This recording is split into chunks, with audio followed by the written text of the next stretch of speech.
Ready for YouTube? Yes. Right. Good morning, everyone, and Happy New Year to you all. I'm Councillor Nigel Moxon. I'm the chair of this committee, and I'd like to welcome you all to this meeting of the Place Select Committee, which is being broadcast live and recorded for publication. I'd also like to welcome Councillor Steve Garner. He joined the committee last time but was unable to come. And also Councillor Kane Oliver. So you're both very welcome to this committee. So first item on the agenda is the minutes of the last meeting. Members of the committee that were there to approve those meetings. Thank you very much. So I'll sign those meetings at the end.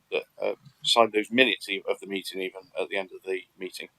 Item number 2, apologies for absence. Have there been any apologies? No, everyone's here. Excellent. Item 3, declarations of interest. Do any members or officers present have any disclosable pecuniary interest to declare? No. Do any members or officers present have any private interests, whether pecuniary or non-pecuniary, to declare? No. Okay.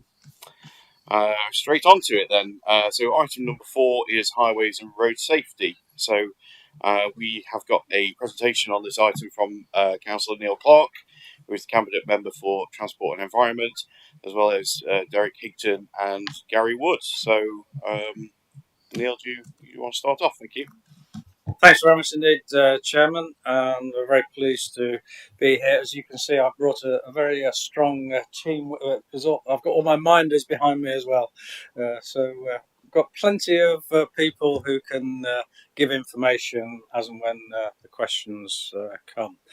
This is very much a strategic overview of the highways review that took place, which I'll now start off the presentation. So, as you are aware, at the last election, the state of the roads was very much the number one item that was discussed on the doorstep. A motion came to full council for a highways review, and we had an LGA peer review. We also had outside consultants assisting us and advising us as well. And one of the important things is that the highways review panel was a cross-party membership, and therefore all political parties were involved and represented. And that is now formed the highways improvement plan, which we are now underway and utilising. And the culmination of the review was that there was a 51-point action plan came out of that, and a good proportion, sort of 85% of those recommendations have already been implemented or are in the process of being implemented. And I do also want to highlight the fact that this was done collaboratively as well, including the workforce and the staff from both the council and from VIA as well. So absolute full cooperation from everybody, and contributions and input from both the council and VIA, which was very important because this improvement plan is extremely comprehensive. In terms of vision and strategy and policy, then the opportunity was taken to review various strategies and adopt new documents, which were put through Cabinet on the 15th of December. And one of the main points of that was the major investment that we have made in improvement of roads in terms of a 4-year capital investment, £3 million per year, £12 million, which is already now proving itself as that programme is implemented. And oops, what's happened here? Oh, need to go back.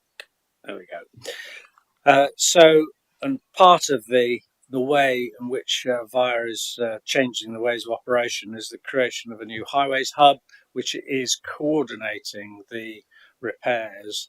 This is highways hub at the Bilsthorpe depot, and the coordinating all the repairs as they are required, and also the maintenance program allows both a scheduled program of repairs and then also obviously the reaction to emergency repairs as well. And I think this is a really important point, because what the review has resulted in is substantial increase in productivity.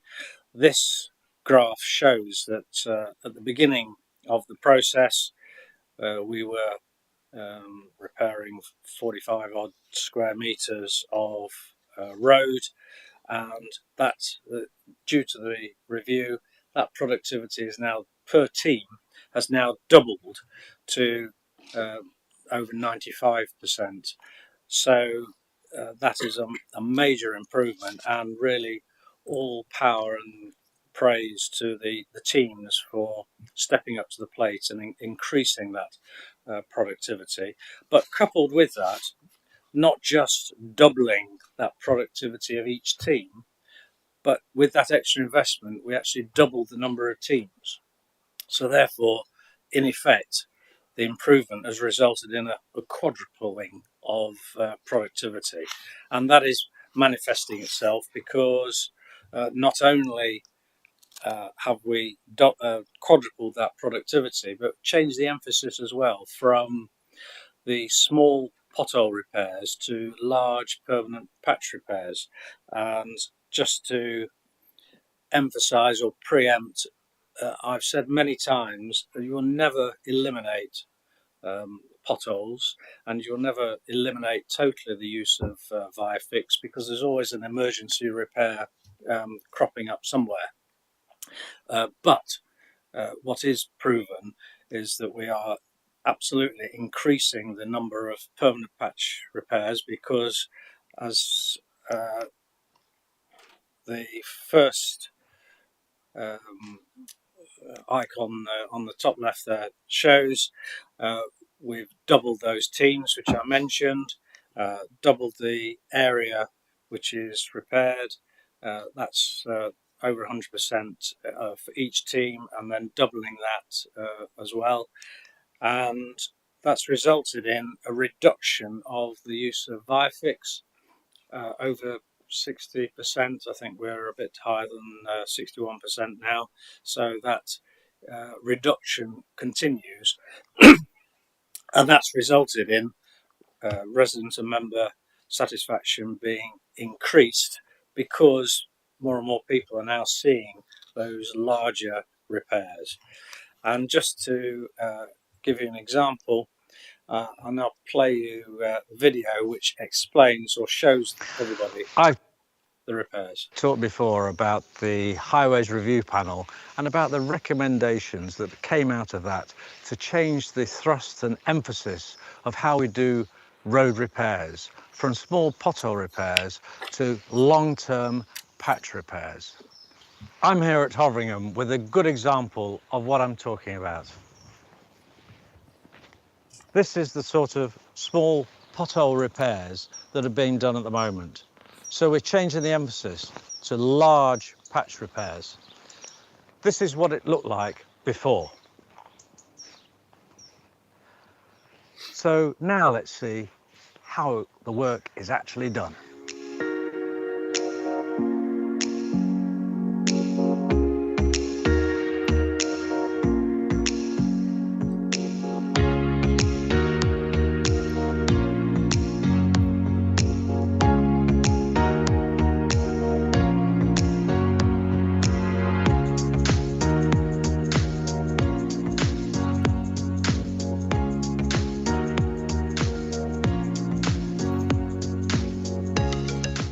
So you've seen how it's done.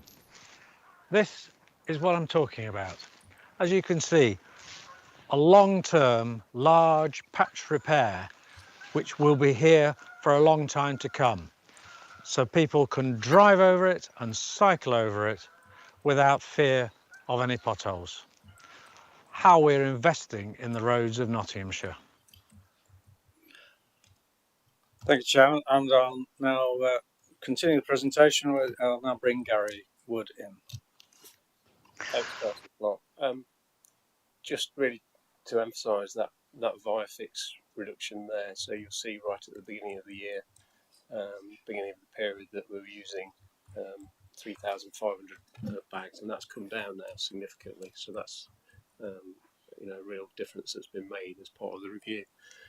Some of the slides I'm going to take you through now are some of the other areas that we were asked to look at, and I'm not, obviously there's not time to go into a deep dive on each one of them, but just to give you an overview. So since Dan Marr's been in VIA as the new managing director, VIA have really started to look again in more detail at their delivery framework, their delivery partners, and with us having now a 3-year programme, that gives the opportunity to get real value out of that partnership arrangement and improve the collaboration and those arrangements. So that's been reinvigorated and renewed, and we're hoping to see the benefits of that to our residents through better value for money and closer working and closer partnership with our partners there.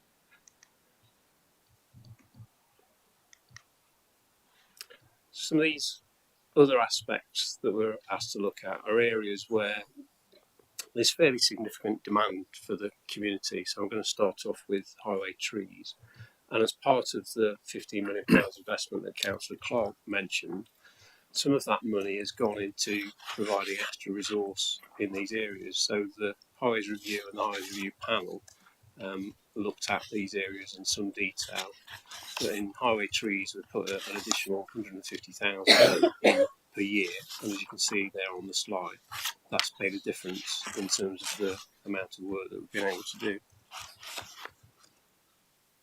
Key to the work around environmental maintenance and the challenge as well from the LGA and our partners WSP was making sure that we do more work around environmental maintenance. So you'll be aware from the publicity that we had last year, we've created a number of bee-friendly verges, and we're looking to expand that work. We're going to make it easier for the community to request those in the future, mindful of the fact that we still need to keep the highways safe. So if it's a junction, we won't be able to do that. But in some areas, we've already started to do it, and we're looking to roll that out further in the future. One area as well that we looked at was in town centres where we've got planted areas, or in some residential areas, probably from the 70s and the 80s. Quite a few landscapes planted areas were put in, so extra money has gone into those as well, because that was a request from councillors through the panel's work. And another area that councillors will be very familiar with is what we call siding up of footways. So again, through the review, it was decided that it would make sense to put extra funding into there. So an extra 65,000 has gone into there, and there's a programme we're working through that programme at the moment, improving those footways, improving the access. Drainage is always an important topic, because getting the drainage right improves the longevity of the carriageways and the footways, so that drainage damage and the water damage is minimised. So again, additional investment has been put into drainage. So we've got an additional 300 work items per year being tackled, and part of the review as well looked at how people engage with us. So we've added functionality into the MyNots app around drainage. Also as well, for those councillors in rural areas, you'll be very familiar with drainage grips, and again we've reinvigorated our efforts around keeping those clear. So again, additional investment in there. That's an area where investment was reduced in previous years, probably about 7 or 8 years ago. So we've put extra money into that, and those grips are being now dug, and so things are starting to look much better on the rural network. Another key aspect of the review was to look to see how we work with our partners and with the community. So a key key thing here again was to breathe new life into the Lakesman scheme. So we've now got over 40 parishes signed up and community groups, and we've given them training, and they're now doing those minor works that can make a real difference in the community using their own members of staff with funding provided by the County Council. Alongside that, and you won't be able to read this slide, hopefully, is again renewing our partnership working with the district councils, because quite often the public aren't really interested as who's responsible for an item in a particular place. So there's lots of work going on here to improve that joint working, mostly centred around town centres, looking at things like how can we integrate and coordinate litter picking with grass cutting, how can we improve things around CCTV, seasonal decorations, and there's a huge list of joint opportunities. I think there's about 25 items that we've got on the go at the moment, working together with the districts, and actually that's turning out to bring some real good fruit, some real good partnership working coming there.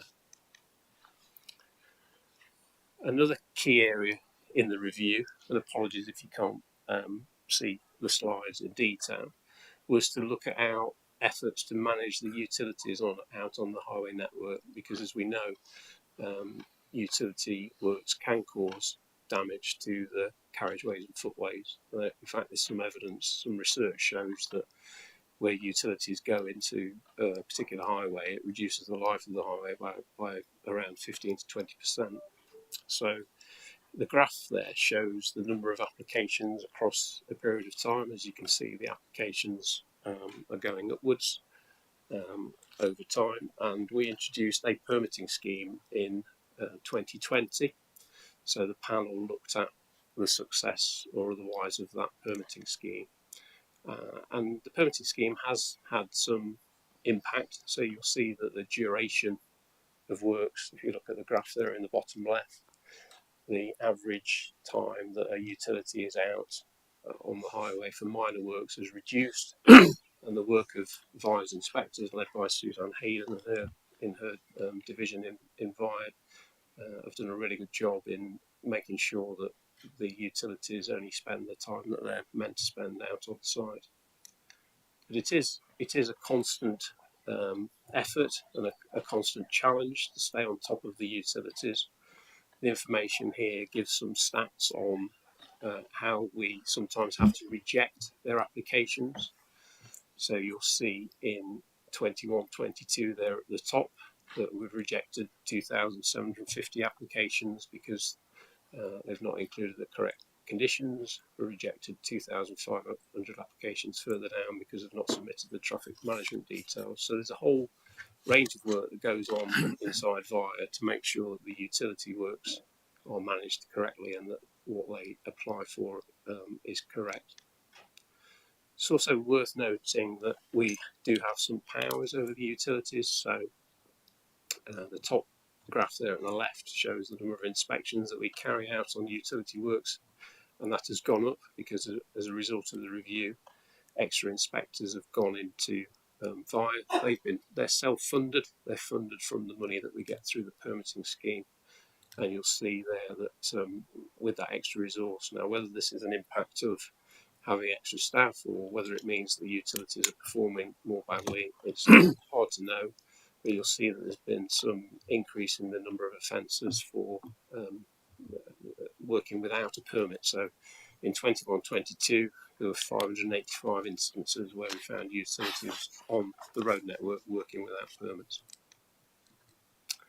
Lastly, on utilities and looking ahead, the panel were very keen, and the review was very keen, that the authority looked at lane rental. So this has been introduced in a very small number of counties so far. So we're looking probably at the back end of this year into next year to introduce that, and that will be on probably around 5% of our highway network, so the most heavily congested roads. And in essence, the utilities pay a levy to use it, so it's pay as you go. Lane rental, and that money then comes back into us. It funds the scheme, but it also then generates an income for us to use on the highway network, and it should generate benefits in terms of driving the utilities to be more effective and efficient. I'll hand back to Councillor Clark to talk about communications. Thanks, Gary. And communications is where somewhere the public perception, often it's the fear of the unknown. If you don't know about something, then you make your own assumptions. So what we are doing is very much upping the game on communications to inform people when repairs are going to happen and how they're going to happen. And on the left hand side, that is a letter that is now delivered to all residents on a road to inform them of repair, but also includes, and you can just see that, QR code, so that they can then go on that QR code and find out more information about that particular repair that's happening. And it's important that as part of the capital programme that I mentioned earlier, with all this being scheduled in, it's possible then to see when your road is going to be repaired in the planned way. Maybe it might not be for another year or so, but at least you know when it's going to be repaired, rather than having that unknown factor of not being aware of when that repair is going to happen. So we, in various ways, we are making sure that we inform the public and communicate with those residents that are on a road that is being affected by repair at any particular time. Coupled with that, we also communicating, the district managers are now updated their way of briefing members, so there are ways of making sure that all members are aware as to what has happened in their divisions and what will be happening. And what I mentioned earlier about communicating and making sure that people affected on a road are aware, this video actually is of one of our workforce team leaders, but they're all brilliant workforce. They're really enthusiastic. They're really committed to giving a good service, and in fact you'll hear Lee talk about how they are helpful to residents if they have any particular concerns. So if we could play the video now, please.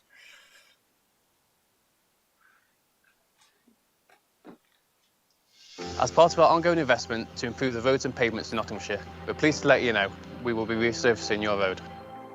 We've created a short guide to let you know what to expect on the day and what you can do to help the work run smoothly.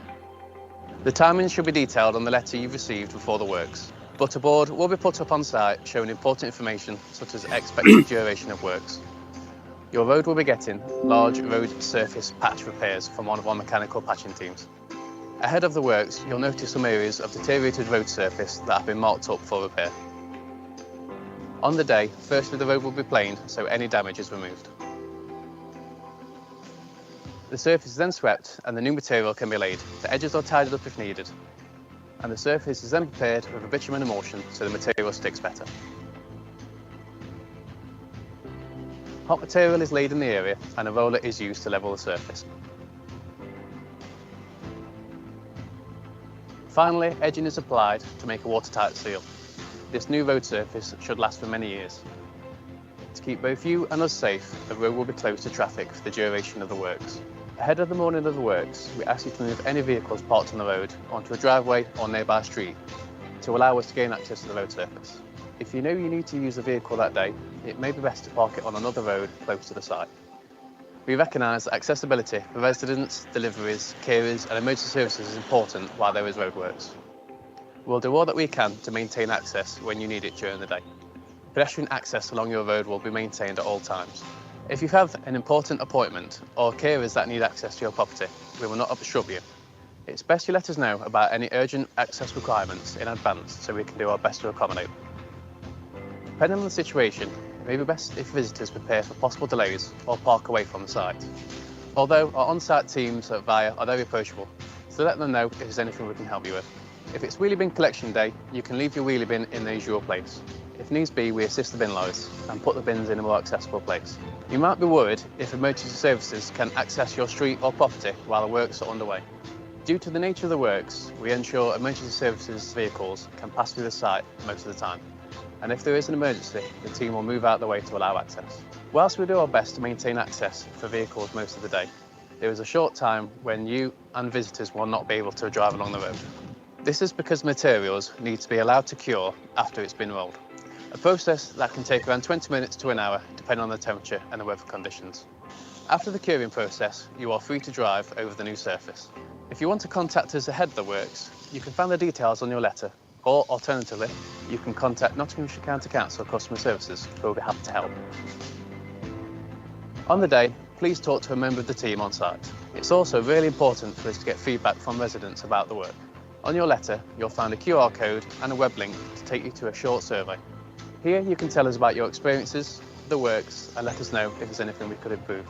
We hope you feel much more informed about what to expect in the day, and we thank you for your cooperation.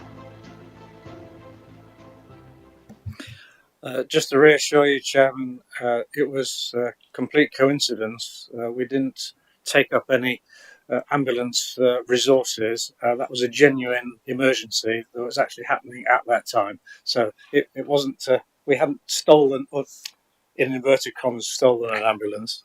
It was genuine. So that just gives you an idea of what happens with the scheduled repairs.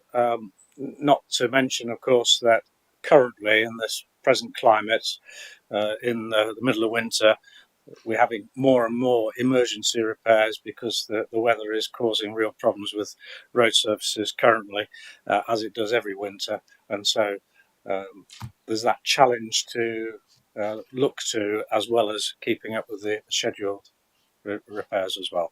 Hand back to Gary.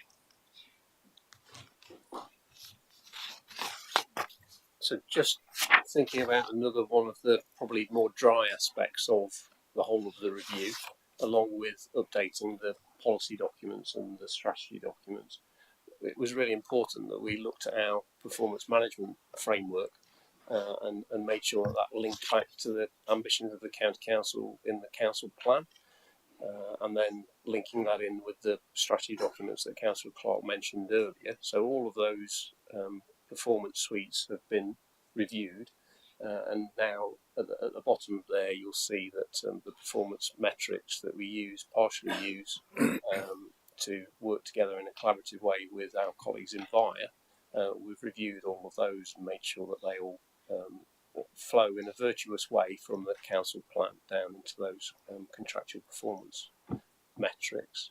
And another area that the panel looked at, another important area for us, is not only just thinking about highway maintenance, but it's thinking about the safety of our road users. So I'm going to hand over to Suzanne Hayden now, who's the Director of Network Management at VIA, and she's going to talk to us about road safety. Thank you.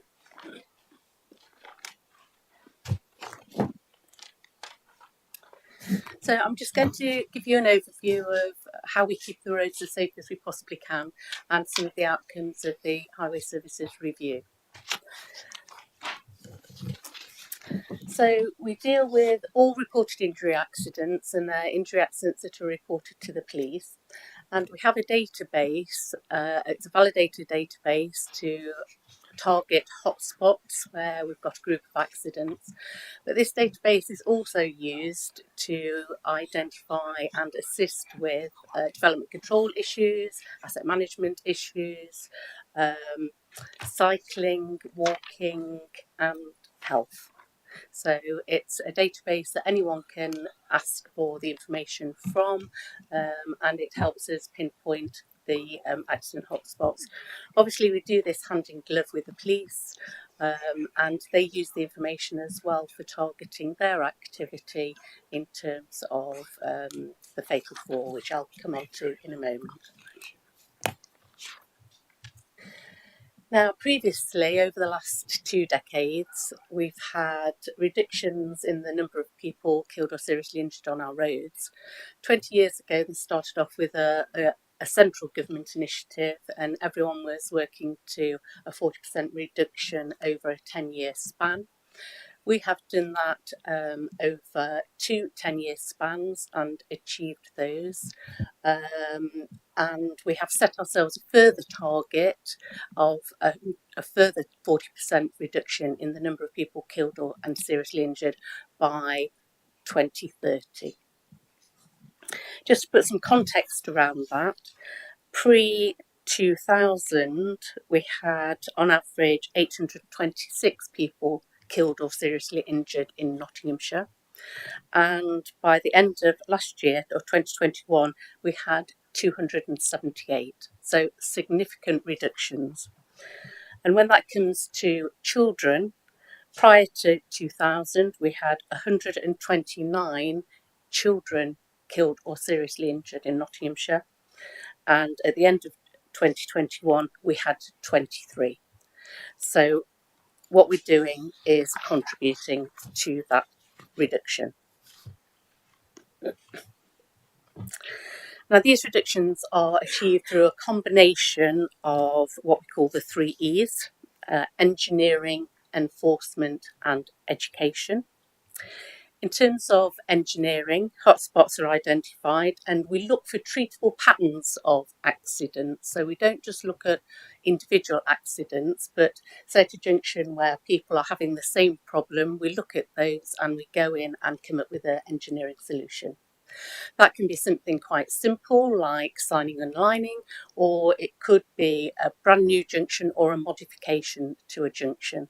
So one that springs to mind is a crossroads T-junction that we had on the A60 at Forest Lane, Papplewick.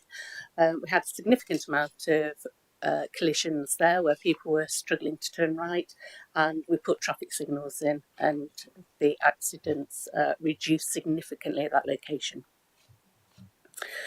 Enforcement we do in conjunction with Nottinghamshire Police, and that goes from anything from targeted activity on the Fatal 4, which I mentioned in the previous slide, and they're the 4 main collision types or contributory factors where people tend to be seriously injured in an accident as a result. And that is speed, using your mobile phone, not using your seatbelt, and drink or drug driving. So we work with the police to identify those locations so that they can then go and target them. We also work with them in terms of the Safety Camera Partnership, where there are significant collisions where someone's either killed or seriously injured, where people have been speeding. Probably the most significant out of the 3 E's is education. And road safety education prepares everyone, young people and more mature people, to use the road network safely. We deliver targeted activities and programmes to all age groups in schools. We do it to the younger groups, but having a look at the statistics, the key area where people are struggling is the 11 to 15-year-olds in schools. And that is the transition from being quite nurtured at primary school, perhaps taken literally by the hand to school, and then they get the freedom to diversify, go on their cycle, walk by themselves to senior school. We also target and support groups such as mature drivers, cyclists, motorcyclists and young drivers. Young driver courses and pre-driver courses is an area that we are really keen on progressing further, because to get a young person and give them the road safety information before they get behind the wheel, hopefully will ensure that they are minded and know what they're doing before at 17 they get behind the wheel and think it's great fun, which obviously it is, but they need that information before they get there.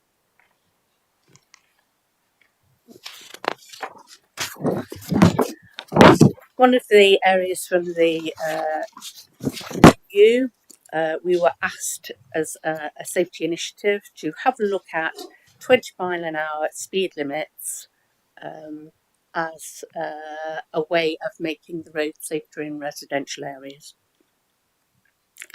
Now, we do have speed limits across the county. A significant amount of these have been put in as part of casualty reduction schemes, and they have been put in with traffic calming features as well and have been successful. We've put them in as part of the strategic cycle network as well.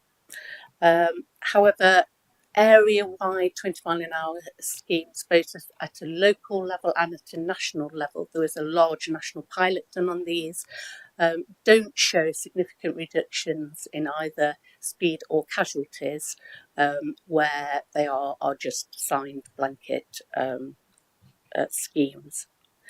In terms of speed limits, they reduce speeds by around 1 mile an hour.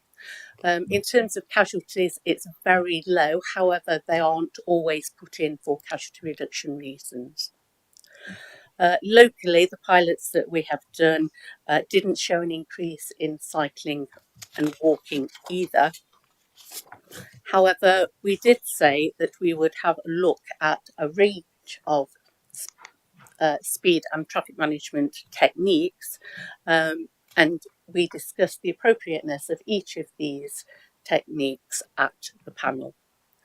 A lot of these we use throughout our work, just day in, day out, either in terms of casualty reduction or in terms of traffic management.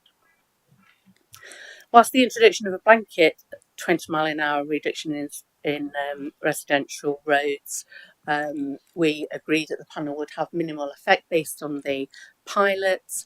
We also acknowledged that there would be place for bespoke pilots, have a look at the problems that are going on in individual areas and perhaps trial them there. The DFT are also having a look at 20 mile an hour limits as a blanket approach. Wales are currently having a look at it, and we are hoping that we get some guidance from the DFT, so councils, highway authorities up and down the country will have a standard approach, and we're hoping that we get some guidance in 2023.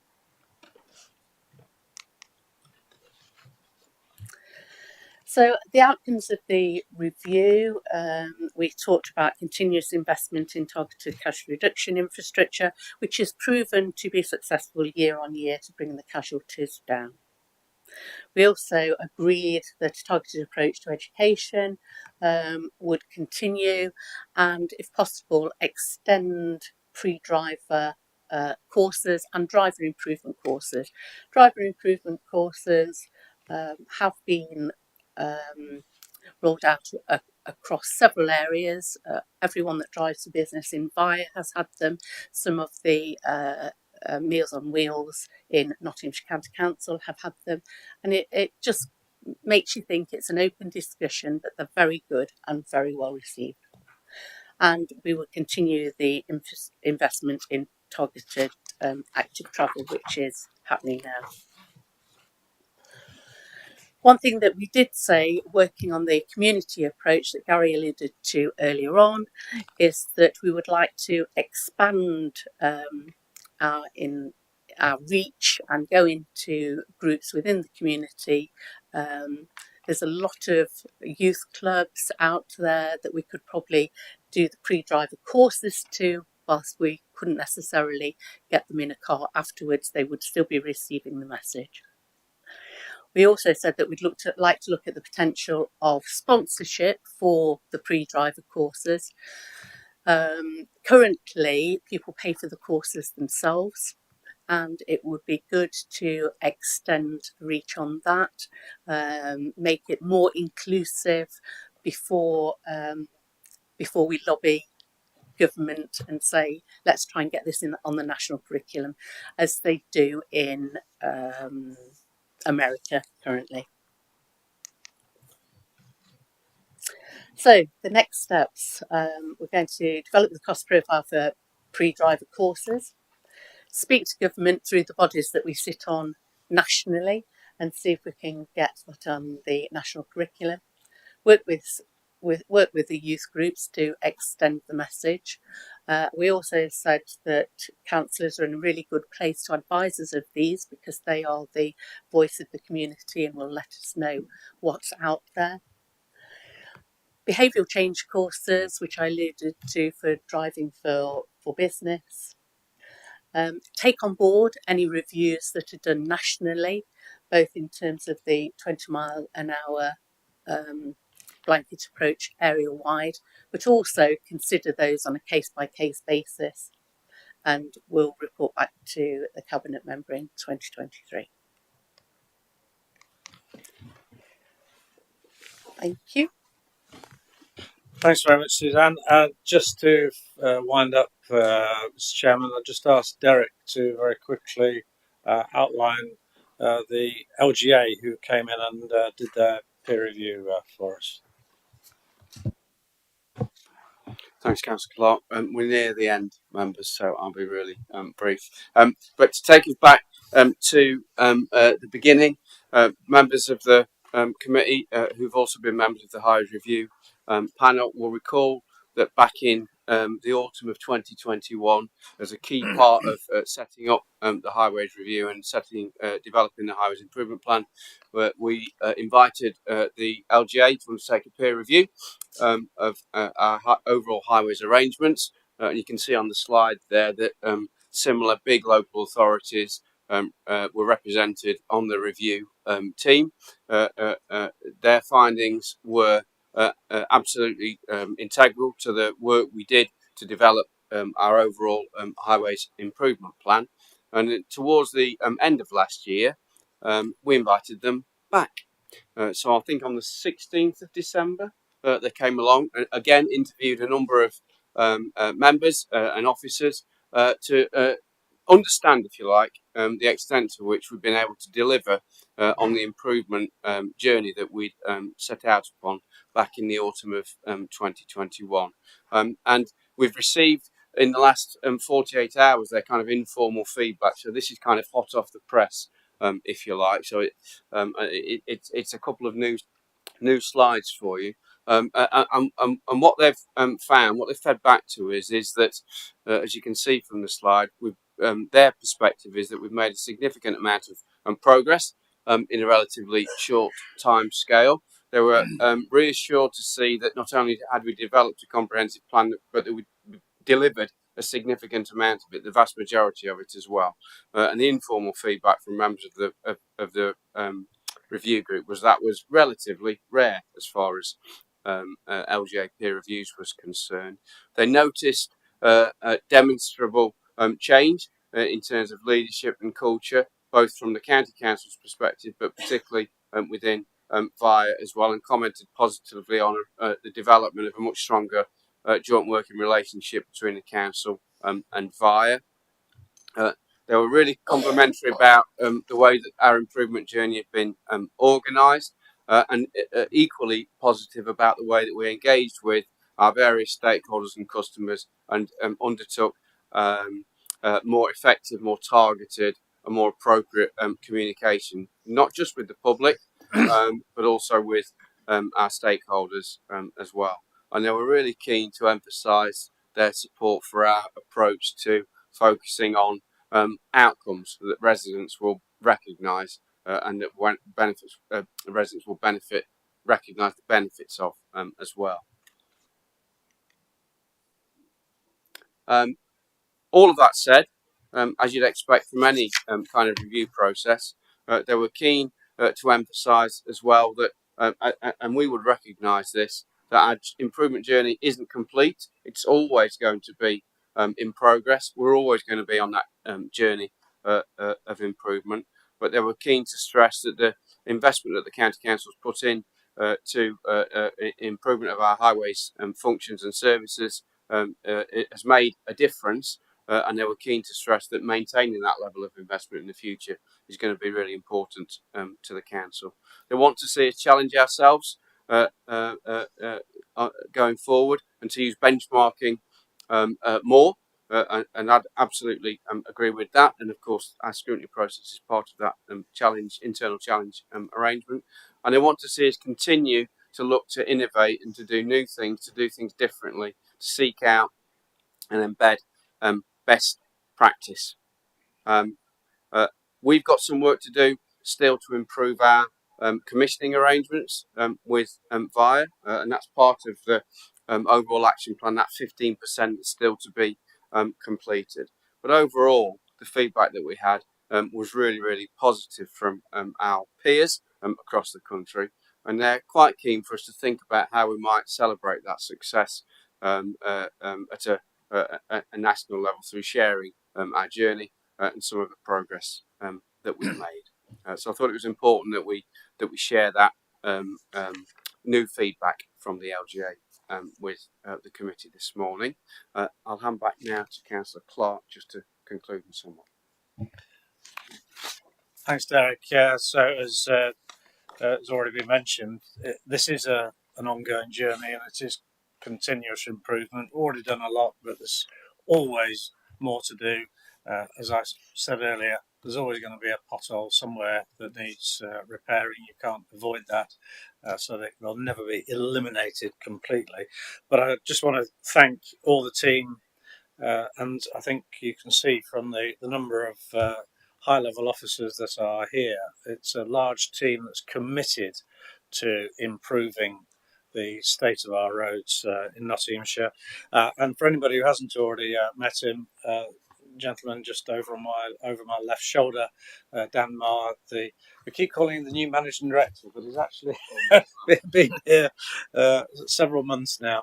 But he's brought a lot of energy and enthusiasm into the organisation, which is definitely percolating through VIA, and so it's a continuing, ongoing operation, and the cabinet-led highways review panel will stay in existence as an ad hoc monitoring panel as and when required, if we need to meet to discuss anything.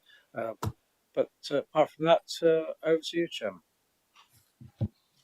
Thank you very much. So I'm going to open the floor up to questions. Before I do, can I just ask members to make sure they limit themselves to one question at a time? I know we've had in the past issues where a load of questions have been bombarded at officers, and we end up missing answers to some questions. So if I can ask members to just ask one question at a time, that just gives the officers and the cabinet member a chance to give a full response, because that's what we're here for, is to get responses from the officers and the cabinet member. So all members will get an opportunity to ask all the questions that they want to do, but just one at a time, if that's all right with everyone, because it's important we get those full answers. I also want to remind people to keep this questioning strategic, so it's not a forum to bring up specific items, so we can keep it strategic. That would be very helpful. So with that, has anybody got any questions? Councillor Oliver first. Thank you, Chair, and thanks for the very warm welcome into this morning. Councillor Clark, you mentioned that you've measured resident satisfaction, and you say so. I'm really concerned as to how you've actually measured that. If you ask anybody in Eastwood, Broxtowe and across Nottinghamshire, I'm sure they'll tell you the same thing. The state of our broken roads and pavements are still diabolical. You wrote an online blog in December 29 where the man in charge of implementing this strategy that we're discussing today said, residents are now telling us that they can see a vast improvement in their roads, which is fantastic. I'm sure that this committee here today is here to question that comment, because I'm unsure where that's come from. As the residents that I spoke to during my election... Councillor Oliver, is there a question coming? Yes, the question's coming, Chair. So my question to you, Councillor Clark, is how have you exactly measured the resident satisfaction? Thank you, Chairman. I can say for sure that, there's no scientific measurement because I don't need to do that. The number of complaints has reduced, and the number of emails and phone calls of praise has increased. And that is what I meant when I said that the state, the customer satisfaction is improving. And I also stated in the presentation earlier on that given the state of where we are at the moment, the state of the weather, at this time of year, the repairs will always, or the state of the road will always suffer because of the weather, whereas in more clement times of the year, then obviously that gives more opportunity then to improve and get ahead of the game. So, as I've stated many times, you'll never eliminate potholes at all, but again, the statistics and the figures do show that we've reduced the level of those pothole repairs. By that I mean the use of VIFIX by over 60%, and that has to be a measure of improvement. Councillor Gowland. Thanks. I've got a few questions, but first question is, sorry. Yeah, I realise. Yeah, my first question is the officers at the briefing on Monday told the Labour group that they would provide the slides in advance of the meeting. Now, I'm fully aware of the problems and the sort of stress of producing presentations, but we would request that we're giving at least a preliminary version of the slides before the meeting, as was agreed, because, and this is general, this is not just for this committee, it's for other committees as well. You know, one of the comments on here was under paragraph 6, budgetary information will be set out in the accompanying presentation, but clearly it's very hard to scrutinise that if we don't get that information till today. Thank you. That's a fair comment. Who wants to come back on that? Well, I don't know if Derek wants to mention it, but as far as I'm aware, the slides were provided, so it's down to admin.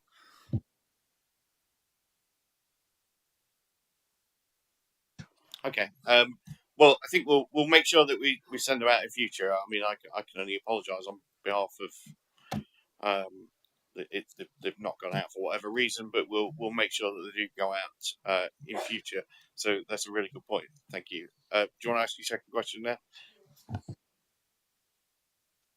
The second question is, as I know officers are aware, there's now new powers to enforce moving traffic offences, and 12 councils, including 7 Conservative controlled councils and including county councils, have taken up these opportunity to have these powers. What plans does Nottinghamshire have to do this? I'll ask Gary to pick that one up, Chair. Thanks for your question, Councillor Gowland. Yes, we're just about ready to submit our application to get those powers from the Department for Transport. We have to wait for them to open the window again. They only let them in batches. So we're just about ready to go ahead and do that. And then once we have those powers, we will look to roll them out across the county. And I think we'll be engaging with members as well to see if there are any particular hotspots or pinch points. I'm very much aware of one in your patch where it would make a difference. So that's where we are with that. Just as a follow up to that, do we know when that window's opening again, Gary? Unfortunately, not. The DFT have a sort of standard phrase they say in the next few months. So that's all we know. Any other questions? Oh, we've got a few. Okay. I saw Councillor Butler first. Okay, thank you, Mr. Chairman. I've got a couple of questions, very brief. Back to the patching new machine we have. How do we decide when the large patch repairs are done compared to the individual smaller VIFIX at the moment? So, for example, I'm thinking that we've probably all got regular bits of road that have potholes fairly close to each other, and at the moment they have VIFIX in, and they're plainly a candidate for larger patch fixing. So, and I'm sure there are lots of these all over the county, but how have we got a formula or a method of deciding when we bring the patch machine equipment in? And linked to that as well, it's a big lorry thing, the machine you've got. How many have we got of those now? Thank you. Thanks, Chairman. Yes, this has been a debate which I have often have conversations about this, about how the inspections decide whether it's a group when a group of potholes becomes a patch repair, and that's something that we must make sure we do it in the most efficient way. And I think that's the crux of it, is what provides the best value for money. Gary, I don't know if you've got a measure of how. Yeah, so I think it's a really good question, but it's probably got a very long answer. But I'll give you a short version of the answer. So the highways hub that's been set up brings together that knowledge from all of the teams, particularly the highway inspectors, which all operate inside VIA. They bring together that knowledge and looking at where there are clusters of repairs. And as you probably know, if we get a defect that's what's classed as a category 1 defect, so above 40 mil in the carriageway or 25 mil in the footway, we're required by law to repair that within 24 hours. So that often means that we would have to go in and do those cold lay temporary repairs. But the idea with the new resource, so there are eight gangs, as I think Councillor Clark mentioned earlier, that so far has delivered around 150,000 square metres of patching across the county. Probably the machine you were referring to was the velocity patcher, so the pothole dragon. We've got one of those, but it's in hibernation, so it hibernates over the winter because it can't operate because of the way it works in colder temperatures, and that comes out, and that mainly operates in rural areas. So far we've been concentrating on the local road network as well, so it's identifying where there's been those clusters of pothole repairs using VIAFIX and going in there then and eliminating those, so that they don't come back, because sometimes they do come back and fail again. So that's the short version. If you wanted a longer briefing, they're quite happy to do that. Thank you for that, Councillor Williamson. Thank you, Chair. I'm going back to the road safety, paragraph 6. I've raised before in a council meeting my concerns over the fact that the council turns down pleas for safety speed restrictions because of the lack of casualties. I was unfortunate enough to witness a fatality on Mansfield Road, Nether Green, a few years ago, and that's something I don't want to see again. So can we look at the policy of altering that so it's more proactive rather than reactive? Thank you. I'm happy to take that. The casualty reduction element of it, so the reported injury accidents that we get in from the police, we work with the police. So if there are high numbers of people, as you say, unfortunately being killed or seriously injured, we target those locations ahead of locations that have no casualties currently, but there is a concern. We also have the facility to look at those. So if you raise that with your senior district manager, we can have a look at that in conjunction with the police. But both in terms of our resources and the police's resources, it's down to the deployment of the areas that have most need, I suppose, which is where casualties are actually happening at the moment. That doesn't mean to say that we can't look at it. There are several measures that we can put in to affect speed. So the mobile interactive signs that we have that we spread around the county, you can ask your district manager for one of those. So if you've got a specific hotspot that you've got concerned about, we can target it like that. But if you do it through Dave Walker in your area, isn't it? If you have a word with Dave, then I'm sure he'll be able to address the specifics. Thank you very much. Councillor Oliver, you had a... I've got two questions, but I'll do the first one first. Just going off the back of Councillor Williamson with the proactive reactive approach, is it not possible that we could look at the policy in the aspect of perhaps putting councillors in areas can put forward 3 perhaps roads that require speed cameras and things like that, because I know that obviously we do the transport approach that we can put in, but I've not really seen Mansfield Road, as Councillor Williamson's talking about, is something that probably councillors within the whole of Broxtowe would agree with. Is a tragic road. There has been fatalities. There has been accidents. And as a councillor, how can I stand there and talk to the people of my constituency and say it's okay? VIA think it's only appropriate if we kill a couple of kids. I would ask you to temper your language slightly, and I certainly don't think that is what VIA was suggesting at all. So I would ask you to My temper apologies. that language. Thank you, Chairman. Councillor Yes, I mean, the scrutiny is about making constructive criticism.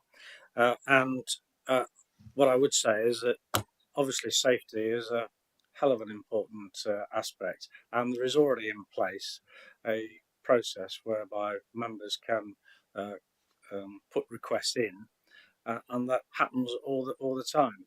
It's a question of being realistic about cost effectiveness, but wherever possible, those sorts of requests can be looked favourably upon within the confines of both funding and making sure that they conform to what are unfortunately quite restrictive traffic regulations which persist on our roads. But I can assure you that it's not for want of trying, and certainly the will is there to improve road safety wherever possible, and I'm very keen on it, and especially in terms of, for instance, the pre-driver or pre-age driver age training.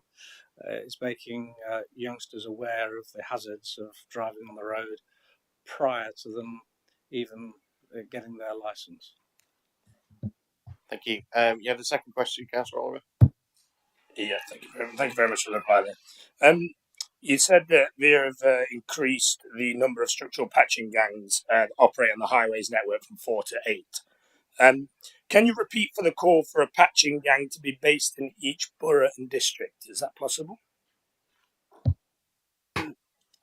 Basically the gangs react to whatever is necessary around the county, and there are 8 gangs and there are 7 districts, so that's difficult mathematics. But Gary, if you want to respond. Yeah, probably sort of attached to your question is how much have we done in each district. So if you take Ashfield, where there's roughly 13% of the county's roads, and I know that Ashfield members quite keen to make an argument about usage of the roads, but the volume of repairs has been 20,000 square metres in Ashfield across on those local road, the local estate roads mainly.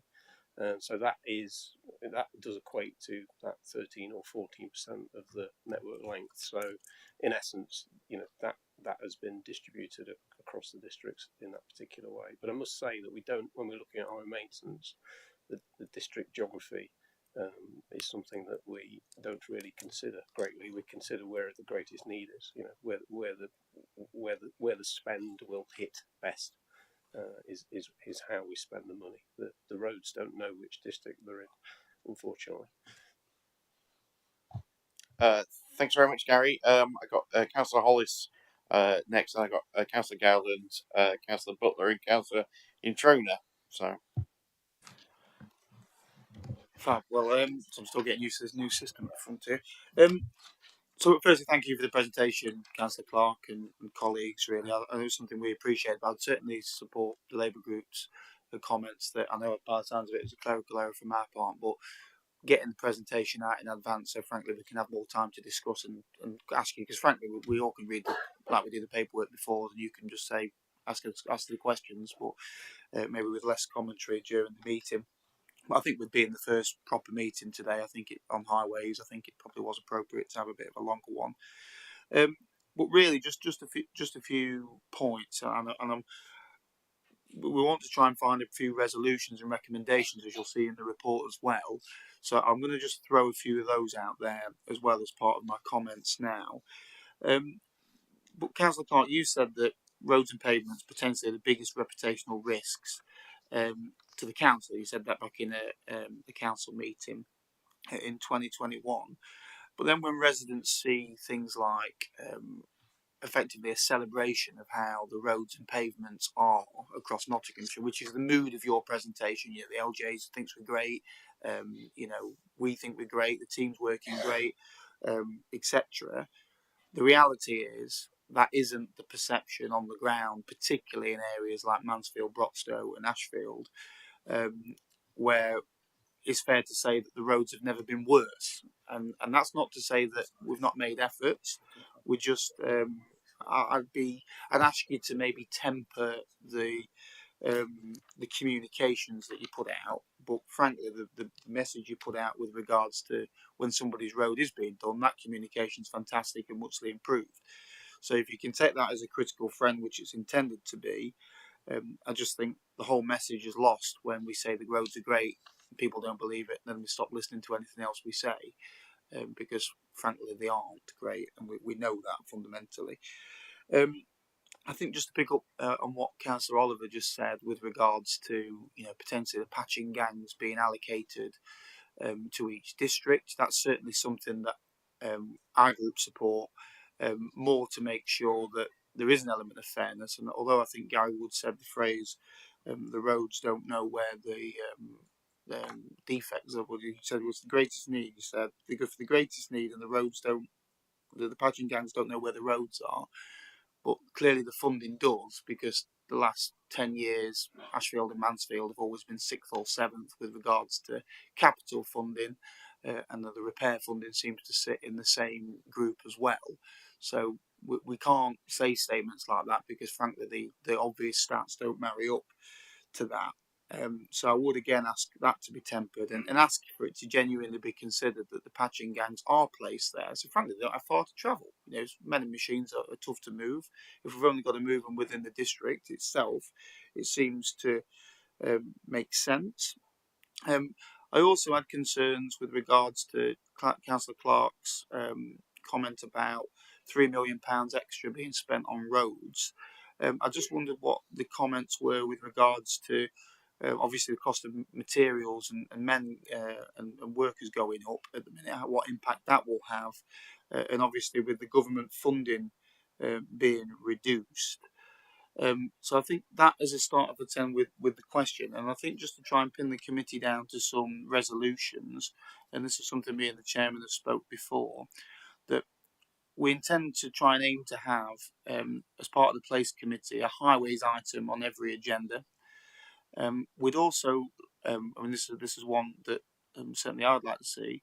The man in charge of the highways review, aka Matthew Lugg, should be in attendance as part of these meetings, and also that we genuinely look at allocating funding for all districts fairly, and an investigation of how highways funding is allocated.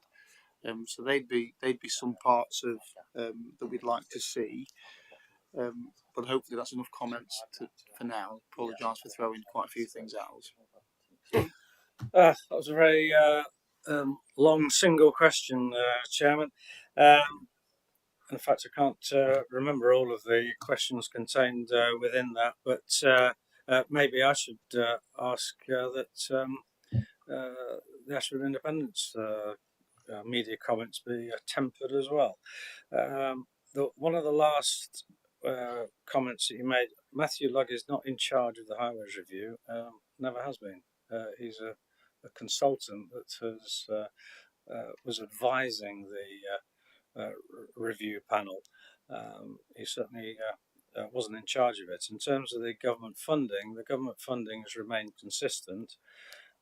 And then in terms of the costs, and this is where we can certainly agree, that is one hell of a challenge, because the costs of materials, whether it be tarmac or anything else, and labour costs, vehicle costs, all those costs are increasing, and that is providing a big challenge.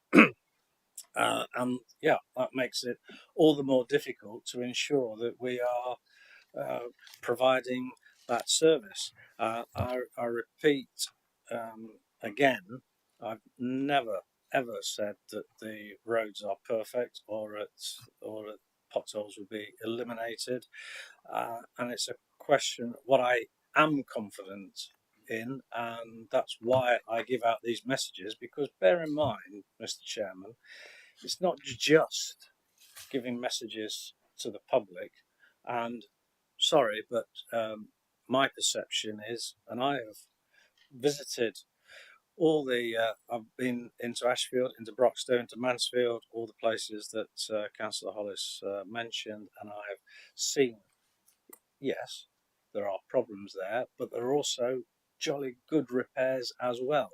Now, in terms of the messages, it's not just messages to the public, but I've also been keen to give messages to the workforce as well, because it's important that we maintain their morale and that they are valued in providing a good service as well. So there is no way I'm going to criticise the repair teams, because I've met them, I've chatted to them, I've seen them working, and they do a damn good job. And they are, as you saw in that video from that team leader, Lee, they are as helpful as they can be to the residents as well. So it's ever so easy to criticise, Mr. Chairman, but there's a lot of good stuff happening along with the problems and the issues that occur as well. Thank you for that. Councillor Gowland. Thanks. I do actually have two further questions. I'd just like to, before I start my first of my two questions, just like to say, actually, I would say I've been astonished by the effect of the highway review. It has been very positive. I think the only question we should be asking as councillors, how we got in the mess before, and I guess it comes down to resources. But I want to focus again on road safety, and I am absolutely delighted, obviously, by the reductions in fatalities over the recent years. And I am absolutely certain that Notts County Council and VIA's activities have played a part in that. But I would also suggest that human behaviour, residents' behaviour, has also impacted on that. And coming back to the point that was made earlier about, the inevitable situation where resources are put into places where there are accidents, rather than where residents perceive there are likely to be accidents, this affects behaviour. I have a road in my area where there's two zebra crossings to try to get school children across a busy road. Drivers continually drive across those zebra crossings. As a parent who is was fairly keen to allow my children to be independent, I would not let my children cross those roads. And this is what's happening. Children are not being allowed their independence because of the effects of cars on the roads. I assume that members of the committee have been aware of the census data released this week that shows that 23% of households in the UK do not own a car, 41% only own one car, which means presumably quite a lot of residents in those houses do not have access to a car. In some parts of Nottinghamshire County, 40% of residents have no access to a car. Right here, 30% of residents have no access to a car. It's not all about cars, it's also about pedestrians. And I'm concerned that the issue of the 20-mile-an-hour speed limit is just sort of being pushed into the long grass. So I'd like to ask, when is the date for the pilot likely to be? I am aware that in London, in inner London, not central London, main roads, Vauxhall Bridge, Park Lane, back streets of Brixton, all 20 mile an hour. It's good enough for London. Why it's not good enough here? I understand what the pilot did, but if only parts of the roads are 20 mile an hour, people won't feel secure. And I'd also like to make a suggestion about the training. Delivery drivers for delivery and people like that. Can you put them on your list, please? Thank you. Who wants to come back on Well, that I just start off the response by saying that in London, it's part of the Mayor's transport strategy, and it is funded by the congestion charge. We don't have a congestion charge in Nottinghamshire, so certainly not in the county anyway. It's a different circumstance there, a different process. I'll repeat, safety is always a major priority, obviously, because nobody wants to injure anybody. I don't know, Suzanne or Gary, whether you've got any further. Yeah, if I may, just in terms of pilot, I'm quite happy to talk to you about a specific pilot in a specific area that you've got concerns about. But I think we also need to be really mindful of what's happening with the Welsh Assembly. So the Welsh Assembly do have the powers to change speed limits nationally. So they're looking at, and I think it's nearly through, changing the base speed limit away from 30 miles an hour, so the default speed limit is 20 miles an hour. So, I think one of the things we need to be cautious of is how we deploy our resources. So there's a finite amount of money that we've got for road safety that we get from the county council and from government, and to put road safety, to put 20 mile an hour speed limits across the whole of the county, we'd have to be reducing spend on other areas, including where we target accident reduction. So it's a careful balance. I think what we've said is that we would look to bring a paper to Councillor Clark as Cabinet Member to have a pilot scheme, and we've had pilots previously, but having a blanket coverage across the county at the moment, we just don't have the resources in order to do that, because we'd have to drop other things that are equally important. And I think your point around training is fundamental, and what you said about the zebra crossings again is fundamental, that in the end you can do so much on the highway, changing the fabric or changing the layouts, but it comes down to human behaviours. So that's why education is really important. So happy to talk to you about that pilot. Was that it? Was that your second question? Or go on. Question is different, completely different, and I feel uncomfortable about asking it because I don't like to talk about individuals, but a person who is the consultant, a senior consultant on highways review, has been appointed 2 days a month to the Fire Board, to chair the Fire Board, as I understand this, and 2 days a month as an advisor. And I'd just like to ask how the sort of value for money that has been assessed within the council. Thank you.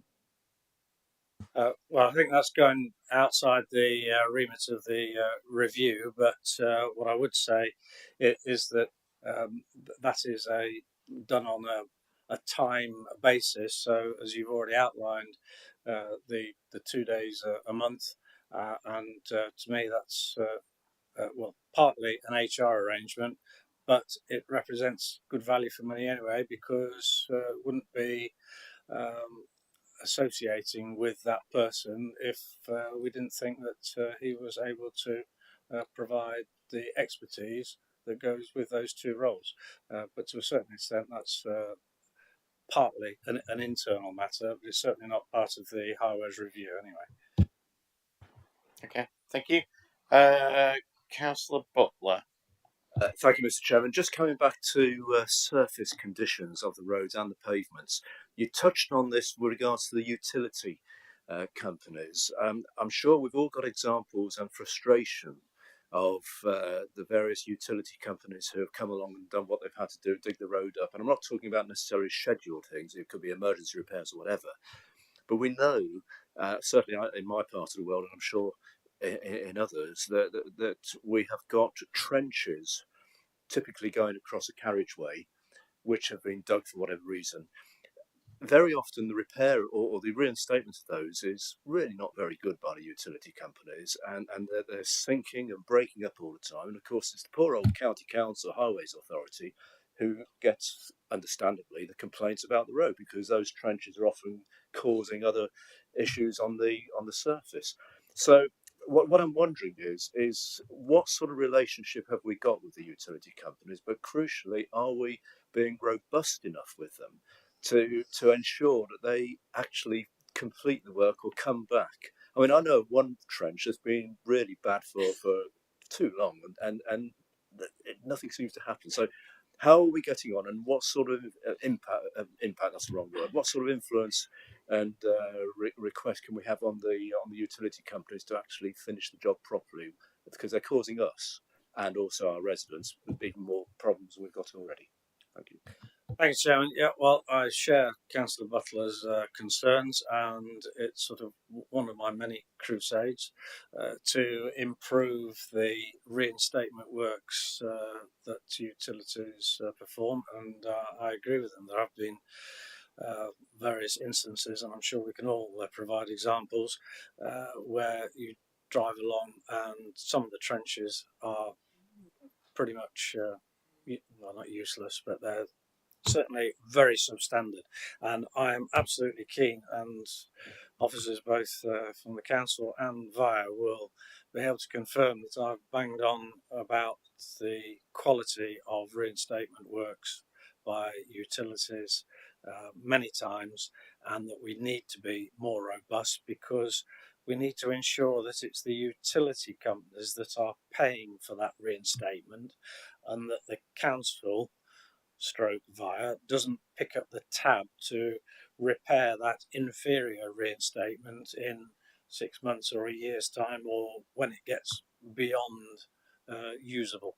But I don't, Gary, if you could just expand a bit more on the communication with utilities.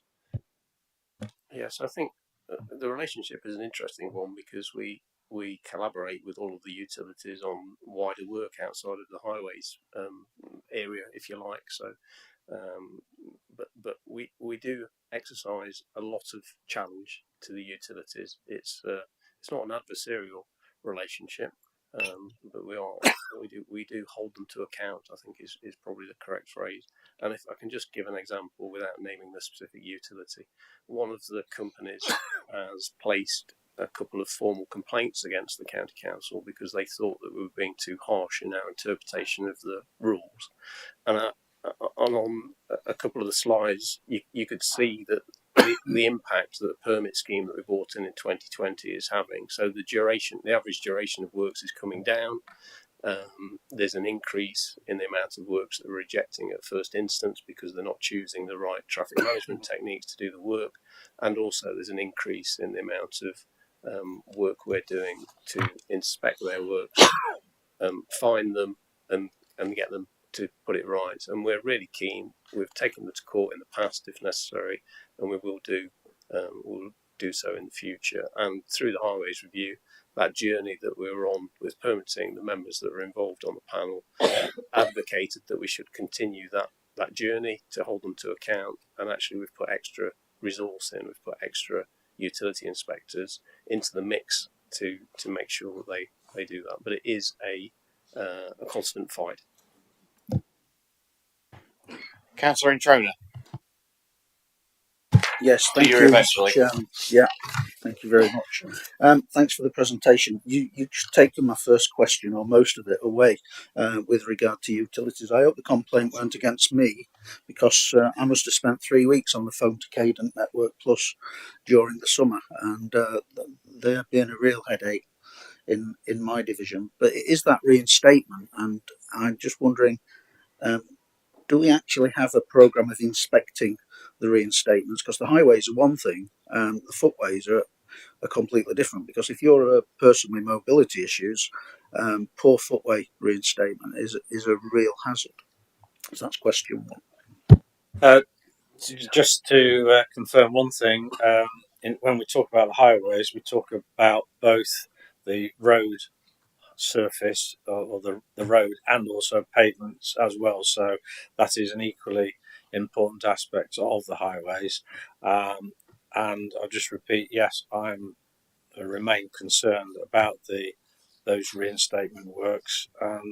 We shouldn't have to spend all that sort of time talking to utilities, because they should reinstate those works back to, when you drive or walk or cycle or mobility scooter across a repair, you shouldn't really be noticing that it's there, because you should.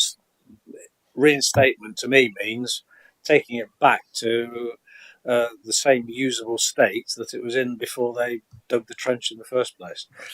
Suzanne. Yes, if I could just add, we have compliance inspectors that go around the county having a look at trenches, undertakers' work, our work as well as a highway authority, and they will check it. So when somebody puts a permit in to say that they would like to go onto the network, we are then notified. We will go and have a look at the trench as they are digging it, not only to make sure that that's correct, but make sure that they're not damaging any of our infrastructure as well. When they have reinstated, we'll go back and have a look at it again, and then for the period afterwards, we'll go and have a look at the final topped off version. So there are the opportunities to go and have a look at their work 3 times, and that's done on a sample basis. So whether it's Cadent or whether it's Severn Trent or whichever person is doing the work, we will do a sample inspection of their works. However, we do rely on people such as yourselves, where we have got problems, to go, this area, this trench isn't correct, and that can happen when it's a trench out or when it's backfilled. So we do rely on people, but yes, we do have compliance inspectors that go and have a look at it 3 times. Okay, thank you. The other one I didn't mention is working hours. The number of complaints I hear about, they're working 2 hours a day in the summer and things like that. But I take your answer, thank you. Just on road safety, 20 mile an hour limits. If I can just add my penneth worth, I spent some time up in border country in Scotland last year, and I was astonished at the number of villages that had got a full 20 mile an hour, and towns full 20 mile an hour limits. Very little in terms of restrictions, cameras, other speed management systems, but the community were adhering to them. And one of the things when I was talking to people, and I'm sorry that this is anecdotal, and particularly in Kelso, which was the area I was staying, was that they talked about that community engagement, where before they introduced it, they were talking to the whole community, and by and large the community went with it, and there was a degree of self-managing, as maybe some of our cousins up in Scotland do different than we do around here, but it worked very, very well, and was certainly a reason for me putting forward a village in my division for one of the pilot scheme opportunities, because there's only 4 points of access and egress into it, and I'm still waiting for a satisfactory answer on that. So it's certainly something I'd like to promote, discuss going forward. And then just very lastly, on road safety items this year, I've put a road safety issue as one of my 3 councillor highways improvements, so that there's no issue from that point of view in being able to do that. Thank you. I'll ask Suzanne to respond to that. The Scotland 20 mile an hour areas, it is different legislation to England. However, they did form part of the national pilot that I referred to. So the 20 mile an hours across England, Wales, Scotland were all considered together, and on average they had a speed limit reduction of 1 to 2 miles an hour. So quite low, well, very low in terms of speed reduction. However, in smaller villages, all you want is the locals to do 20 miles an hour, and it's almost what we call mobile traffic calming. If somebody's doing 20 miles an hour in front of you, then somebody can't do 40 miles an hour behind you. But overall, as a blanket approach, the reductions, including the Scotland pilots, were low. In terms of the case that you've put forward, if you'd like to raise that with me afterwards, I'll make sure that that's followed up. Okay, thank you. Steve Garner, Councillor Garner. Oh, thank you. We're talking strategically questions, but I'd just like to talk about potholes. It's just a general one, but we've had a lot of potholes recently all over the place, and I believe that the biggest problem is access water, and we're not emptying the gullies enough. And if I'm going local about where I live, we have Nottingham Road, where the gullies are blocked, Debdale Lane, which are blocked, too much water going down, standing, getting underneath, frost pinging it all out, and it's just, and that's a problem. And I've been saying this when we had the old highways committee many times, that, and I say, there's a gully empty. An example was a couple of months back, I got in touch with council, gully empty. gully blocked on Windsor Road, hill coming down Windsor Road. Well, it's not priority.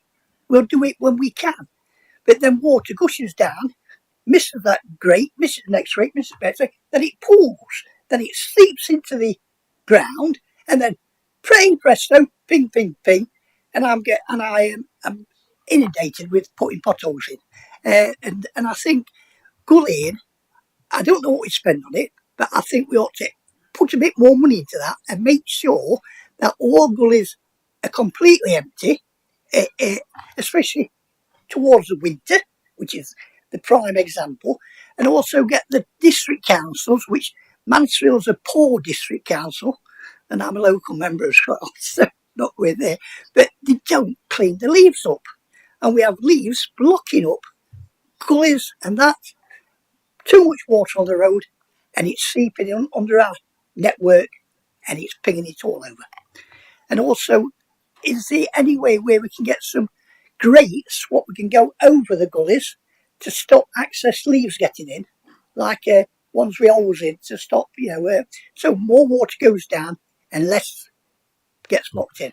Anyway, that's not my beef about it, but question, maybe, I don't know.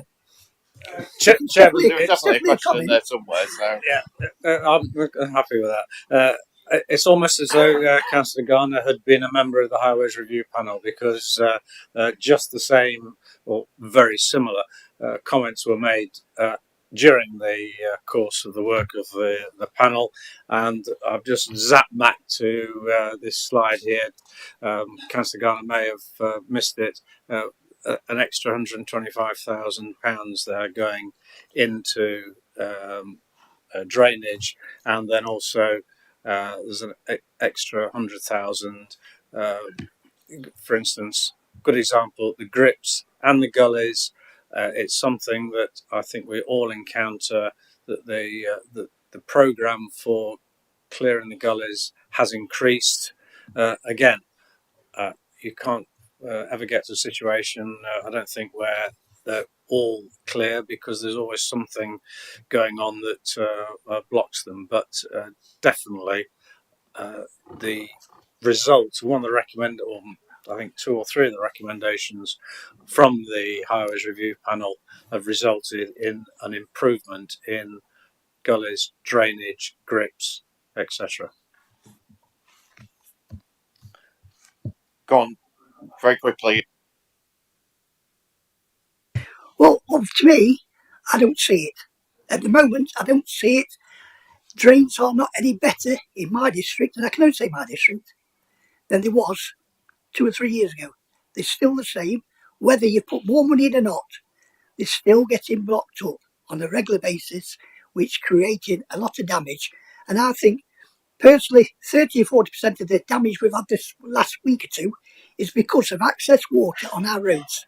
And now we have to dig them up and put Viafix in or whatever we do to remedy it.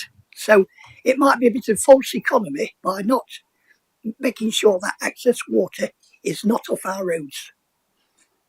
Just quickly, Chairman, the improvements have only just recently started, but I'm anxious that we do get that water away quicker, because, well, I don't want to encroach onto a later item, but it's allied to flood prevention as well.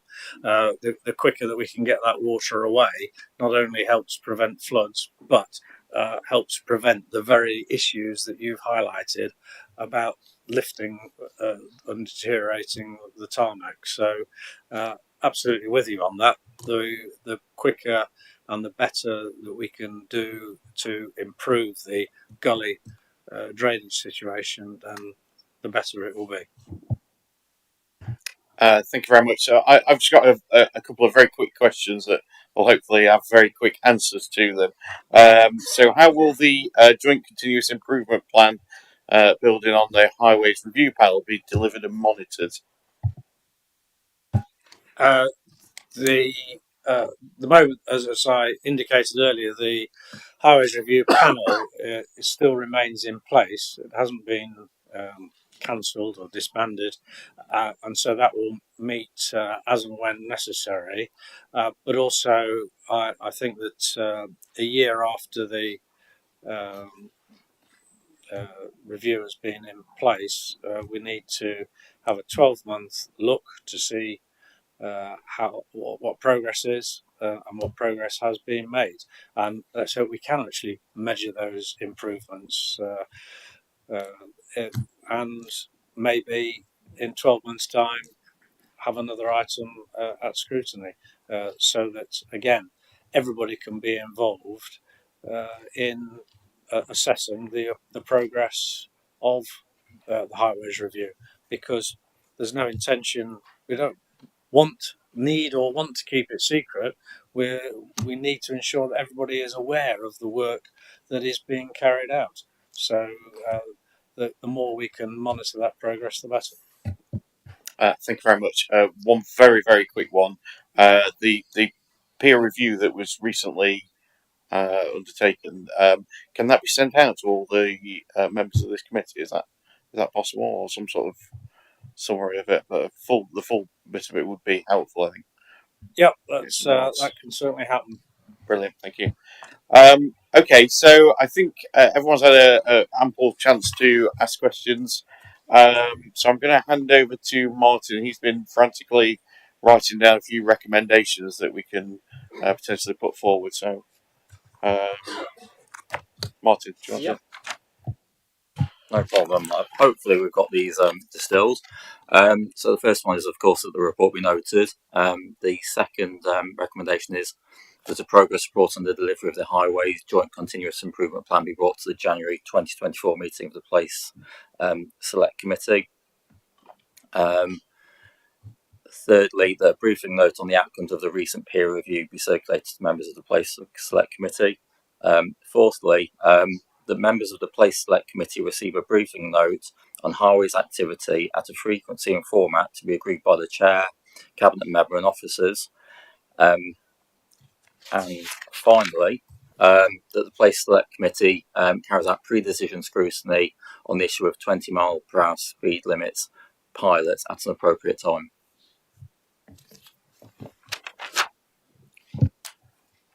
Okay, so we'll put that forward. Does anybody got anything to add to that?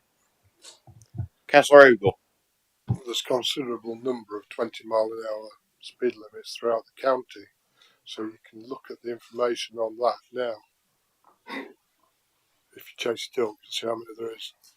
Do you want to share the data that I've got? Yeah, so I mean, if we add to it that that the highways team shares the data that we've already got as well on it, that would be probably very helpful. So, thank you very much. Okay, with that, then I'll move to the vote that we put there for those recommendations. So, all those in favour? That's unanimous. Thank you very much. Thank you very much for the presentation and everything on the highways and road safety. The next subject is rubbish. I've been waiting to use that one. Well, let's move on then, shall we? Yes, the next one, in all seriousness, is about waste management in Nottinghamshire, and we've got a presentation on this. Hopefully, it's a very brief, and it is. I'm getting a thumbs up. It's a brief presentation from Councillor Clark and Derek Higton and Mick Allen, who's been waiting here patiently throughout all the highways part. So take it away, Councillor Clark.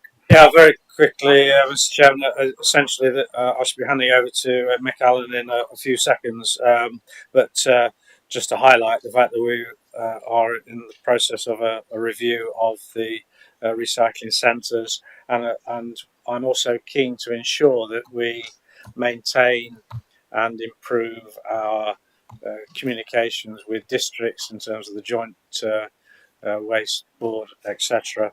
But it's important that we do all we can to improve and promote recycling and everything in relation to that. With that, I'm going to ask Mick Allen if you'd like to carry on. Yeah, thank you very much.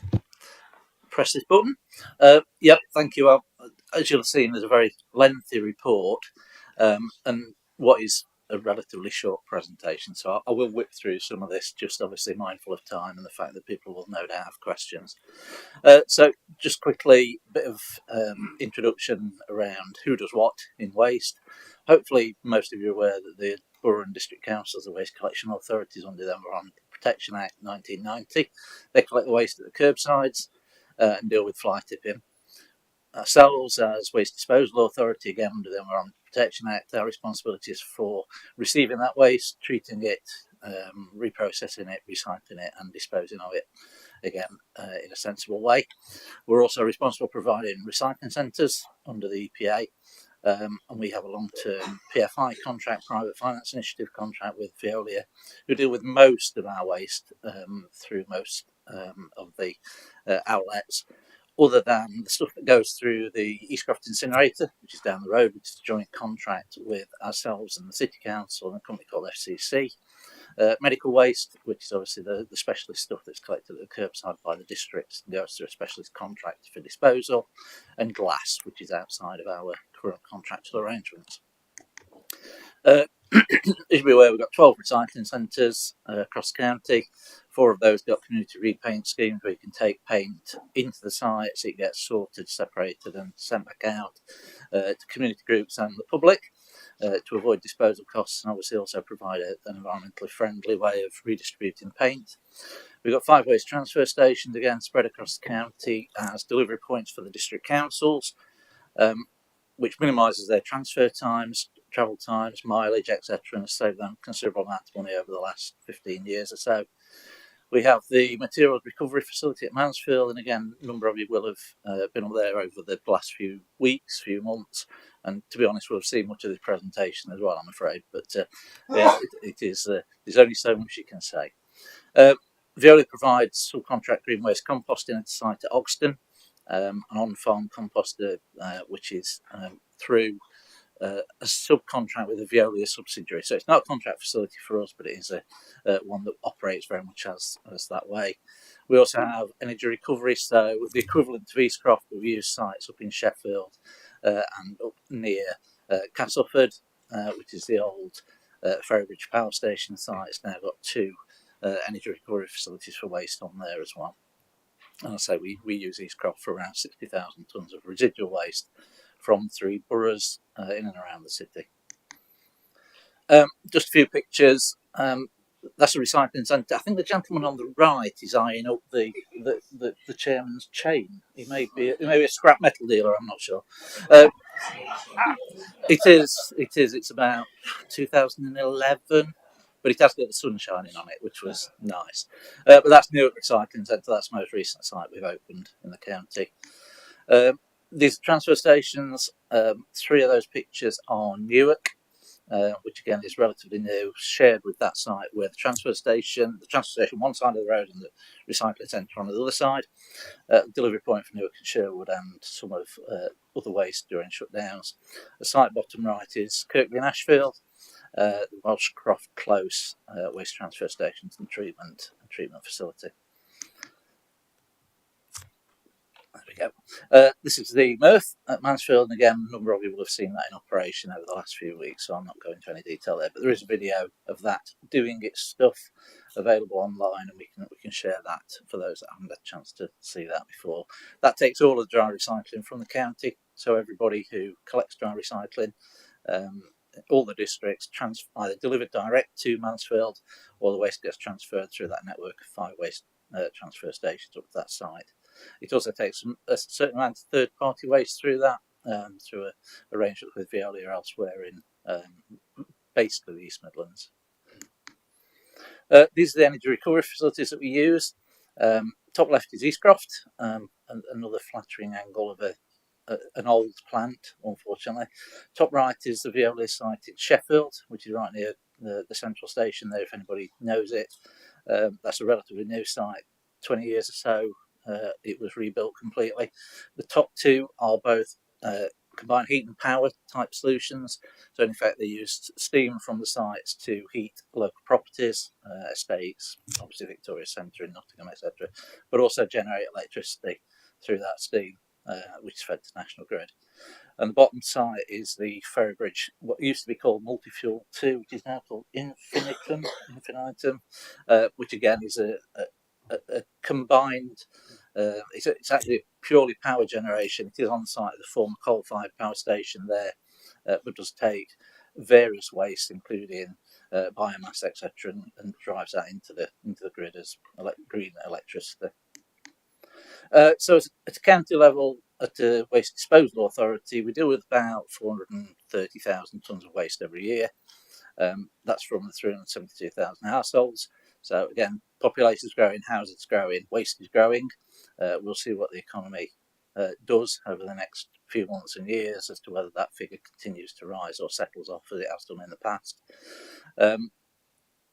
Generally at the recycling centres, we recycle around 80% of material. We also divert from landfill over 95% through those sites, so it's not just 80% recycling. Most of the other stuff doesn't go to landfill either. And we get 98% public satisfaction. So that's an independent annual survey that's done by a third party that reviews what people think about the recycling centres, the service that they get offered, and obviously the material types that can be dealt with through that. It's been 98% for a while. It's a well-respected service by the public, well received, and obviously we operate long hours as well, which is always good for public perceptions. We now landfill at a county level in Nottinghamshire less than 5% of our waste. About 20 years ago, that figure was up around 70%, so around 300,000 tonnes at the time of waste went to landfill in the county. That's now less than 20,000 tonnes on an annual basis. So it's a massive change and a massive impact from an environmental perspective, because whilst energy recovery has its detractors and has its limitations, compared to landfill, it is a really good solution to deal with residual waste. The recycling rate in the county is, I think last year was 42%. It's been around 42, 43% for a while. That's around national average for England. We're not out of step with other people. It would be nice to do more, and obviously I'll talk about that slightly more later. Just to bring into context, though, that district council performance that brings in that overall 42, 43% average, we've got significant variation across the county in terms of overall performance. From Rushcliffe, who are doing currently 48%, 50%, down to Bassetlaw, who do around about 25, 26. They use the same contract, they use the same arrangements. They do have slight differences in what they collect at the curbside in some areas. Interesting enough, Bassetlaw and Rushcliffe provide exactly the same service at the curbside, yet do significantly different performance. All the districts do the same dry recycling, that mix of materials that's on the side there. So we are consistent across the county. Bin colours different, but the materials are the same. Everybody does garden waste for a charge. They're allowed to charge for collection of that through the Environment Protection Act. And we've also got 4 waste collection authorities that collect glass. And the most recent one of those is Mansfield, that brought that on a couple of years ago now. And we've obviously worked with those districts to support them financially to deliver that service as well. In the dry recycling mix, we still have a problem with contamination. We're trying to achieve a 5% contamination level into the MRF. The plant's designed to accept material that takes good quality recyclate with a maximum of 5% contamination. We're currently running at an average of around 15-16%, with some districts running up to 20%. The key contaminants are on there, but some of those are nasty things. Obviously, if they're in your mixed dry recycling, food waste gets on everything, gets on paper and card and whatever. Nappies, how people put nappies in recycling, who knows, but they do. People do put glass in still, and obviously for people who now collect glass at the curbside, that is an improvement and a help for us in terms of that. Textiles is a constant issue. People, for some reason, put them in the recycling bin rather than taking them to the charity shops or putting them in the banks in various places. And the wrong plastics are a really complicated issue. People see recycling symbols on plastics and assume it can be recycled. Quite often it can, but not here, because it's not economic to do it. the national position is similar to Nottinghamshire in a lot of areas, with poor quality plastics such as the punnets, as well as the hard plastics. Patio furniture tends to get broken up and thrown into bins, but that's really difficult to recycle because of polymer types. We've recently introduced a recycling checker here. It's on the My Knots app as well as on the website. That's really good, actually. You can type into the box what it is you've got to recycle, put your postcode in, and they tell you which bin it goes in. And if it can't go in the recycling bin, it'll tell you to put it in the residual bin, but it will also tell you where you could take it to recycle it through another means, so whether that's a recycling centre or through a bottle bank or similar type glue type systems at the curbside. It's really good, works really well. If anybody uses it and finds any glitches, please tell us. If you use it and find it useful, again, please tell us, because it's actually only just come online and it's been really, really positive, I think, so far. We do a lot of education between ourselves, working with the districts and with Veolia. A number of areas there that you'll see, and you may be familiar with some of it. A lot of the work we do now is online, as you would expect, and obviously Councillor Clark has been doing a lot of work with us around videos and various things to try and promote recycling and the opportunities that brings. A lot of the stuff that we do is around just trying to reassure people, actually, that what they recycle does get recycled and reused into new products, because there's still a lot of myths out there around the fact that if you put it in your recycling bin, it only ends up in landfill anyway. Well, no, it doesn't. No, absolutely not. The vast majority of our material is recycled and reprocessed in the UK.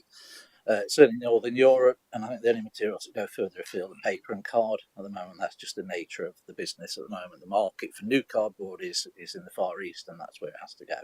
But again, it's a global market on those materials.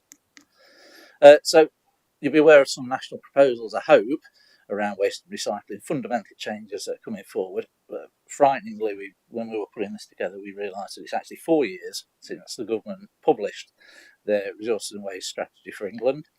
They did some consultations very shortly afterwards about consistency of collections, etc., and still haven't released those results.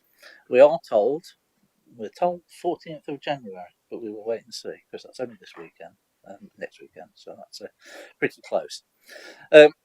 The resource and waste strategy suggested a core set of materials for recycling, so everybody in England would do the same mix of materials, which would be really good. For us, that's very little different to what we do now. It just adds some slightly different plastics into the mix, and obviously would require some additional works to the MRF at Mansfield to make that work, but something we can probably manage relatively well, subject to obviously negotiation with Veolia. Separate weekly food waste collection.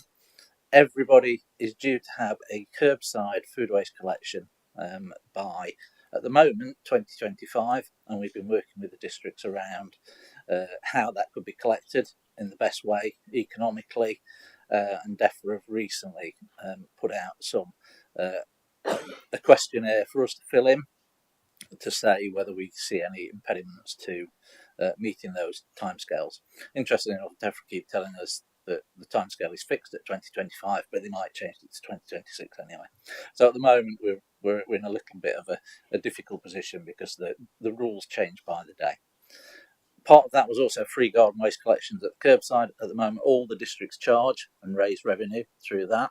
So there's an impact there at the district level if they lost revenue associated with doing that. And obviously, there's a proposal around new net burdens, which was in the original legislation, which at the moment is again not quite clear as to what that means from Treasury.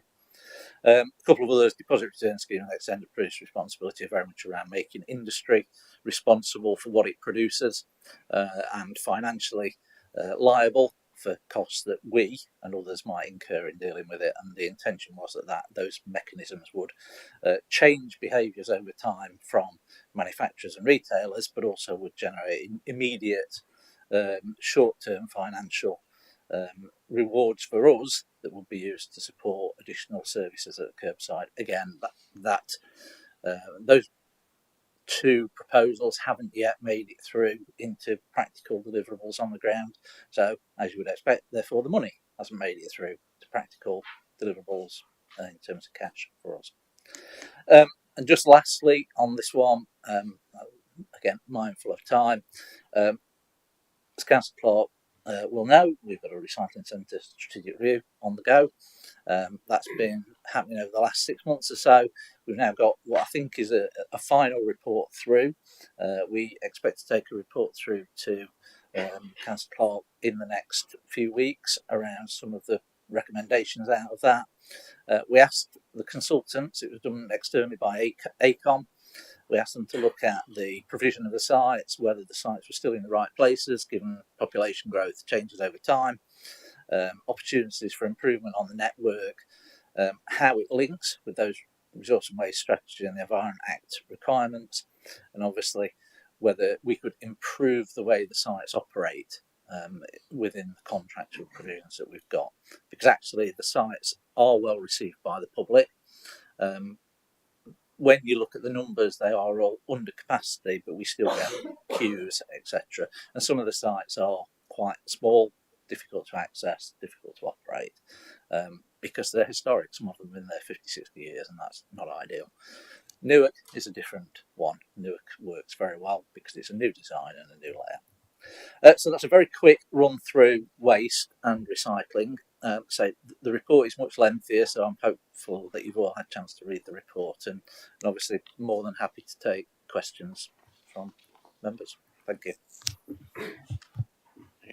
Thank you very much for that, Mick, and also wanted to thank you for doing the visit to the Mansfield Recycling Centre. It was really good, and it's certainly from I know that the members that went, and I think some people went on different days as well, but certainly we all found it very useful, and I can say that I've changed my recycling habits from going to it. So if it's had at least one person has been affected by it. So with that, I will open up to questions. Councillor Gowland. I have two. I'll start with the easy one. The document is missing a public sector equality duty implications section, which I assume is sort of standard. I'm not quite sure. The reason I raise that is because I think there are equality implications in terms of the recycling centres. I know a lot of people, I get a lot of complaints about people who are unable to access them because I'm afraid they don't have cars, or they're not, you have to make an appointment or something. And I understand it's to do with safety, but in terms of redesign, it would be good to take that into account. And of course, areas where there isn't curbside bottle collection is also an issue for people, particularly older people who are unable to carry them. Thank you. Yeah, sorry, I have no idea why the why the statement isn't there. We've obviously put together a report. There's a number of things to go into that. I think that issue around equality of access is a key one for us on the recycling centres, and something that comes up quite often in terms of, you're absolutely right, the sites are very much car focused in the way that they're designed and laid out. Obviously the newer sites do have pedestrian access. We still generally ask people to make appointments for cycles and car and pedestrian access, simply because of the conflicts with the number of vehicles that are on site at any one time. But again, as we move forward into new sites, into looking at better solutions, making them more accessible would be really good. And we know that we have a number of sites that have got ramped access to the containers, which are very steep, and that's really difficult. And Veolia provide an assisted service for that, for customers wanting to use them. But yeah, it's not the same as being able to do things yourselves, and we appreciate that absolutely. And just to pick up Councillor Gowland on the question of EQIAs, obviously this is a report that provides a general overview. So we're not at a point where we're needing to undertake an EQIA at this point. Once we get to the point of making recommendations, any recommendations about the future arrangement for waste disposal, then obviously we'd undertake an EQIA at that point. Yeah, service changes. Do you want to second? My second question is very different. Veolia. So I believe the Labour Group have made the Council aware of our understanding that Veolia, the global Veolia, are still working in Russia. So you may say that Veolia PLC is not global Veolia, but it is. You can see from this report that Veolia consists of a large number of sub-companies: Veolia Oxton, Veolia Sheffield, Veolia ES Nottinghamshire Limited, Veolia UK PLC. I go as far as to say a Russian doll of shell companies. Veolia UK have executive decision-making powers over Veolia and Russia operations through their role in Veolia Global Group. The executive committee of which meets once a month. This information is off the Veolia website and includes people of Veolia UK PLC. So our question is, what representations have the authority made to Veolia to ask them to desist from their activities in Russia? And we note that paragraph 118.9.3.2 of the contract with Veolia says the indemnifier shall not bring the name of the beneficiary into disrepute, i.e. is Veolia bringing the county into disrepute? Thank you. Councillor Clark. Thank you. Yeah, I mean, obviously, this is the sort of thing that we need to keep an ongoing eye on, and the problem, I think, it's steeped in lots of long-term contractual arrangements, which some people may or may not agree with, but is absolutely something that we must be aware of and keep an eye on. I don't know, I'm going to ask Mick whether he has any other information that he can enlighten the group with, but I think this is the problem when you have global companies with subsidiaries, and it's delving in and finding out what, which relationship relates to which relationship. I'm absolutely with you that the county council must ensure that their reputation is maintained, and certainly I would not want the county council reputation to be sullied by any incorrect interpretation of any international relationships. I'm going to ask Mick whether you've got any further information at all. All I'd say is that we responded to a council question around this a while ago. I think Nigel Stevenson picked that up as part of a wider discussion point. Veolia, we've approached Veolia corporately to ask them for their position. They have issued a Veolia UK statement, which again we can forward on as part of this process. That was very much around the fact that the services that Veolia provide in Russia are focused around providing essential public services, i.e. waste collection and disposal arrangements, which obviously withdrawing those services would actually compromise the people who are at the sharp end, in effect the public, rather than the government of Russia. But obviously also from our side we want to make sure that those operations are totally separate to the operations of Veolia elsewhere, and particularly within the UK and the ones that we do business with.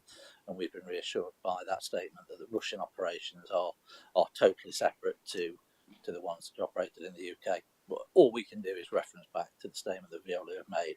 Obviously, from a contractual perspective, absolutely we would expect Veolia to act in an appropriate and professional way and a humane way in considering how they provide their services. Whether that constitutes sufficient grounds to terminate a contract, a long-term contract, I would have to defer to the lawyers on that. But in reality, we've sought those assurances. We have those assurances from Veolia. But as Councillor Clark said, they are a global company, and therefore, tracing links back into other parts of the world is always going to be possible with a company of that size. They are the world's largest waste management company. Really briefly, just to reiterate, the executive committee of the global group includes members of Veolia UK, so they can't really say they're a separate organisation. I think from the purposes of this committee, Martin certainly noted that down as potentially one of the recommendations that we can go on to at the end. I think for now we can't really go much further than that. So Has anybody else got any questions? Councillor Trona? Yes, thank you, Mr. Chairman. If we take the two outliers of Rushcliffe and Bassett Law out of those waste collection rates, you've got an average of around 35%. Why is Bassett Law so much lower, do we think? Because when we had our trip to Forest Town, one of the comments made to us was demographics, which I took some exception to be honest. I can sort of understand some of that in terms of Rushcliffe, maybe. There's a difference there. But certainly Bassett Law, Ashfield, Mansfield, they're quite similar in terms of demographic. I think it was probably me that said demographics, so I think I'm probably better off not responding to that. Councillor Clark, I know you've had a number of conversations here, and we've had this same conversation a number of times. I don't know what your take is on the issues within Bassett Law that may have an impact on performance. I have actually, yes, I've been up to Bassett Law and had conversations with them. I have to say, it's probably best summed up in a phrase: "Where there's a will, there's a way." And it needs commitment, and it needs the willingness to actually perform.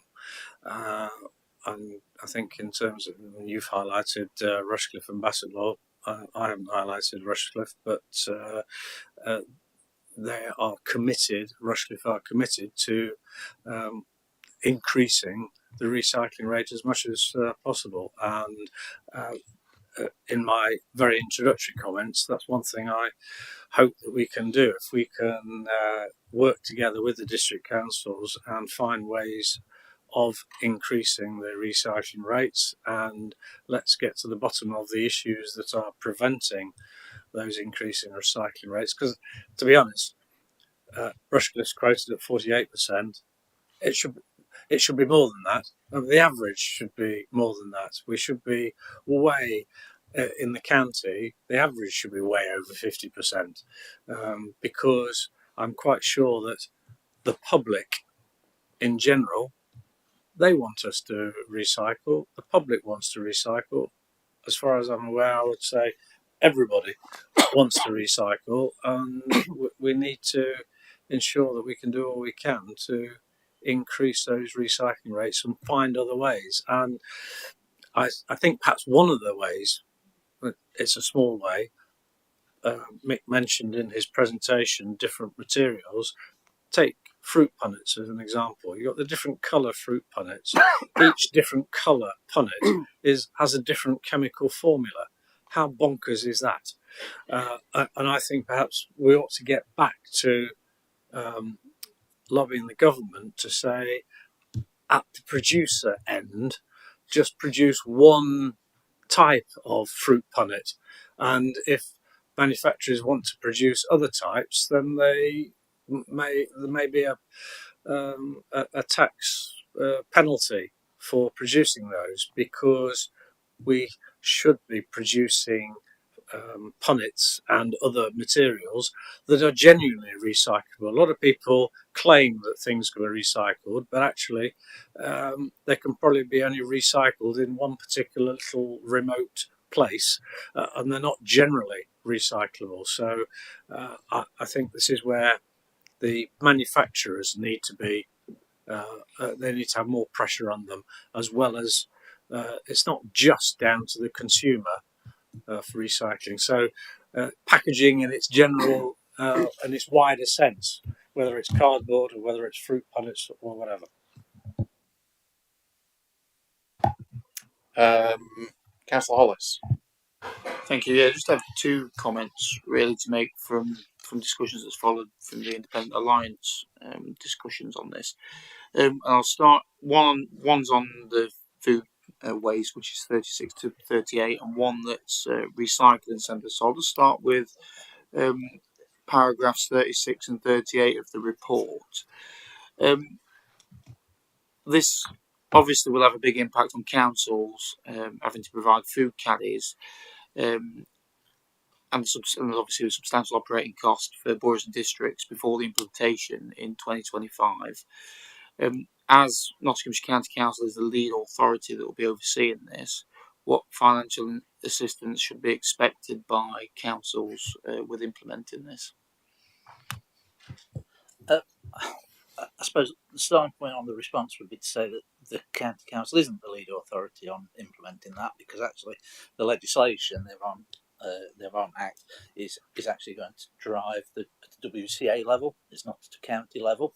The statutory obligation will be on a waste collection authority to provide a curbside collection of food waste on a weekly basis.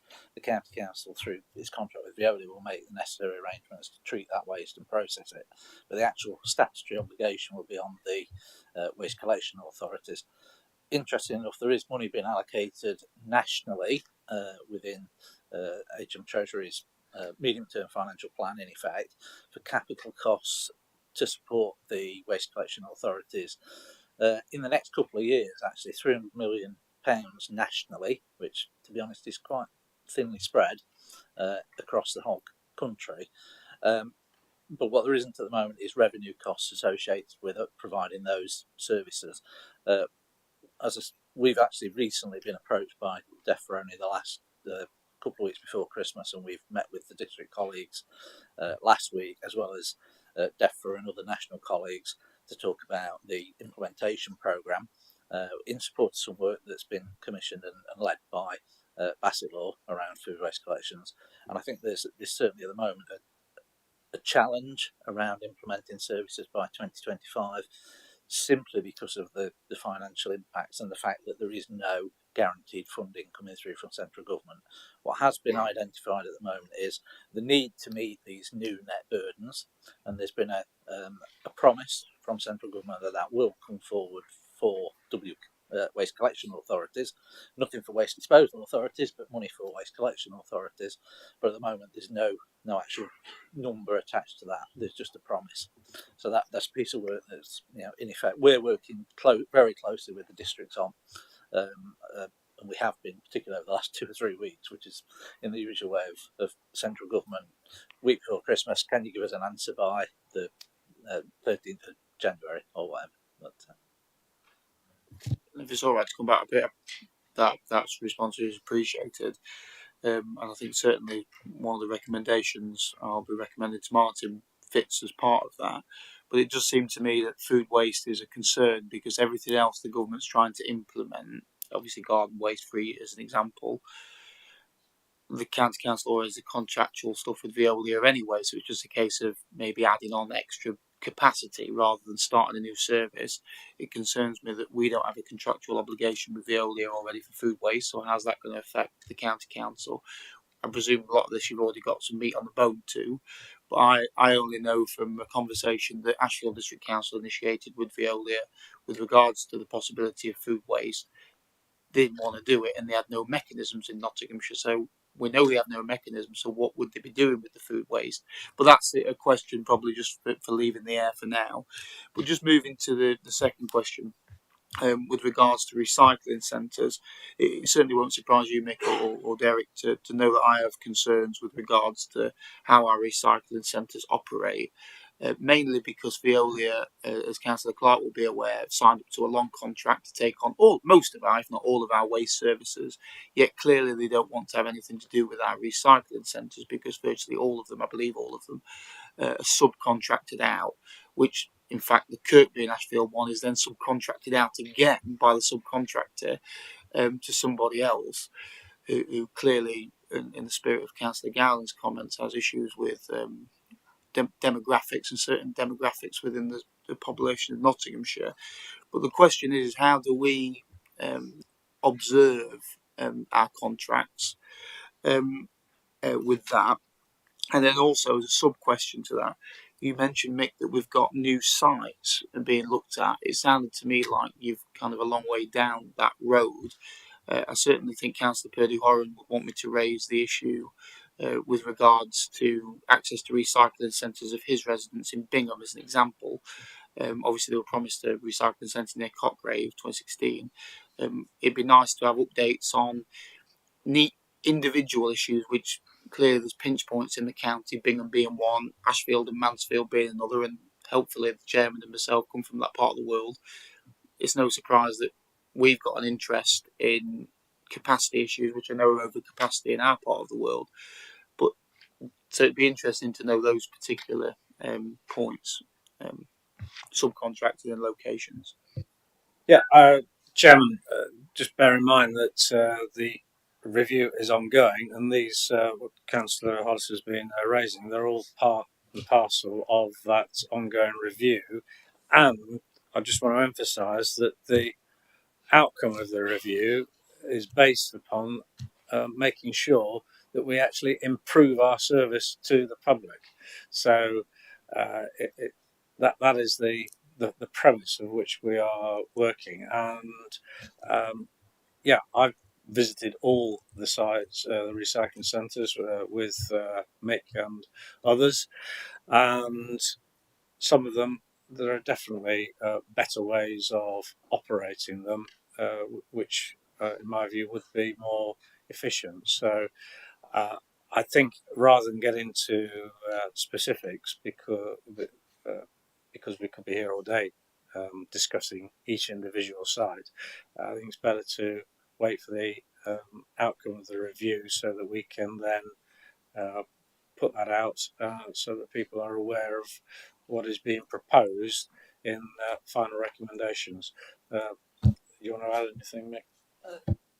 Not on that, Councillor Clark. Thank you.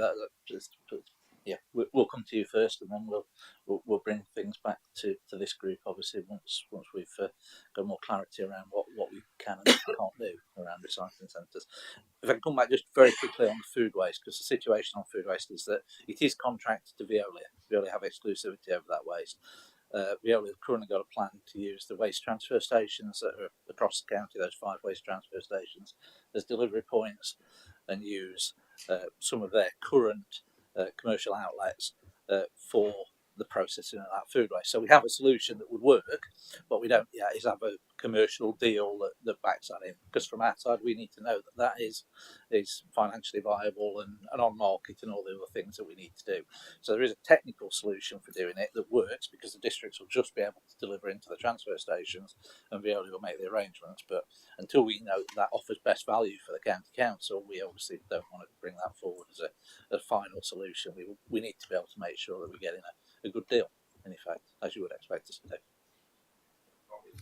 Mick, that's great. I really appreciate the answer on food waste, but I would remind you that this committee's purpose is to scrutinise what Councillor Clark does and also the council in general. So just moving back to the recycling centres and locations, can you confirm that locations are being pinned down for new recycling centres, and how many are you looking at putting in place across the county potentially? I'll partly repeat what I said. That is still up for. There is no finite number as yet. We're still reviewing it. Therefore, it'd be quite wrong to start talking about specifics at this stage until we have reviewed those locations and completed the review to ensure that we are providing the best service across the county. Okay, thank you very much. Any other questions before we sum up? Okay, so Martin, if I hand over, you're frantically writing down the last one. So thank you everyone for your questions, and for Councillor Trona for stealing my question as well. So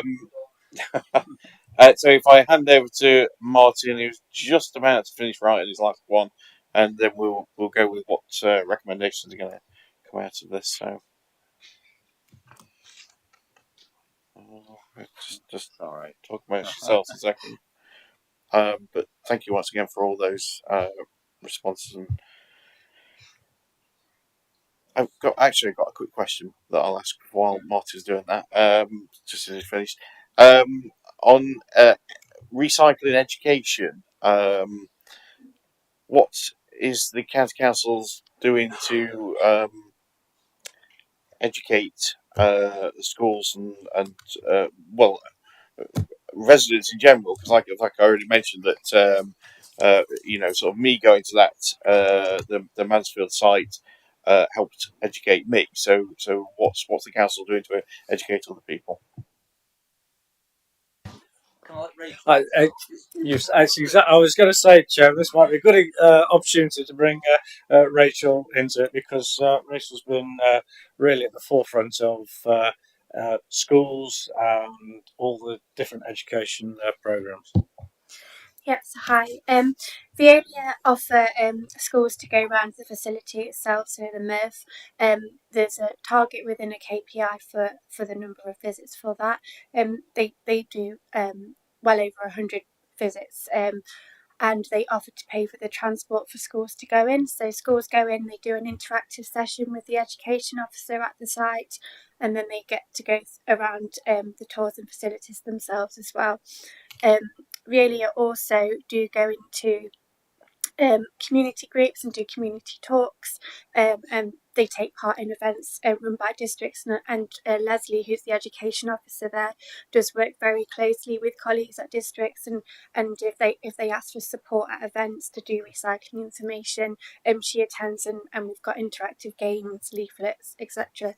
To give out on that. And then obviously, as mentioned in the presentation, we've got a comprehensive annual communications plan which includes those educational elements, but also the general messaging for residents across the county, which include a number of different campaigns looking from anything from food waste reduction to tackling certain elements of contamination, funding available through the Reduce Reuse Recycling Fund, which is a pot of money that community groups and schools can bid into for up to £1,000 to look at projects, all sorts of elements really.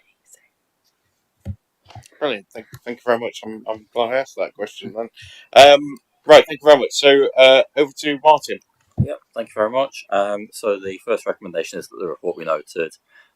Secondly, that the statement received from Veolia regarding Veolia operations in Russia be circulated to members of the Place Select Committee.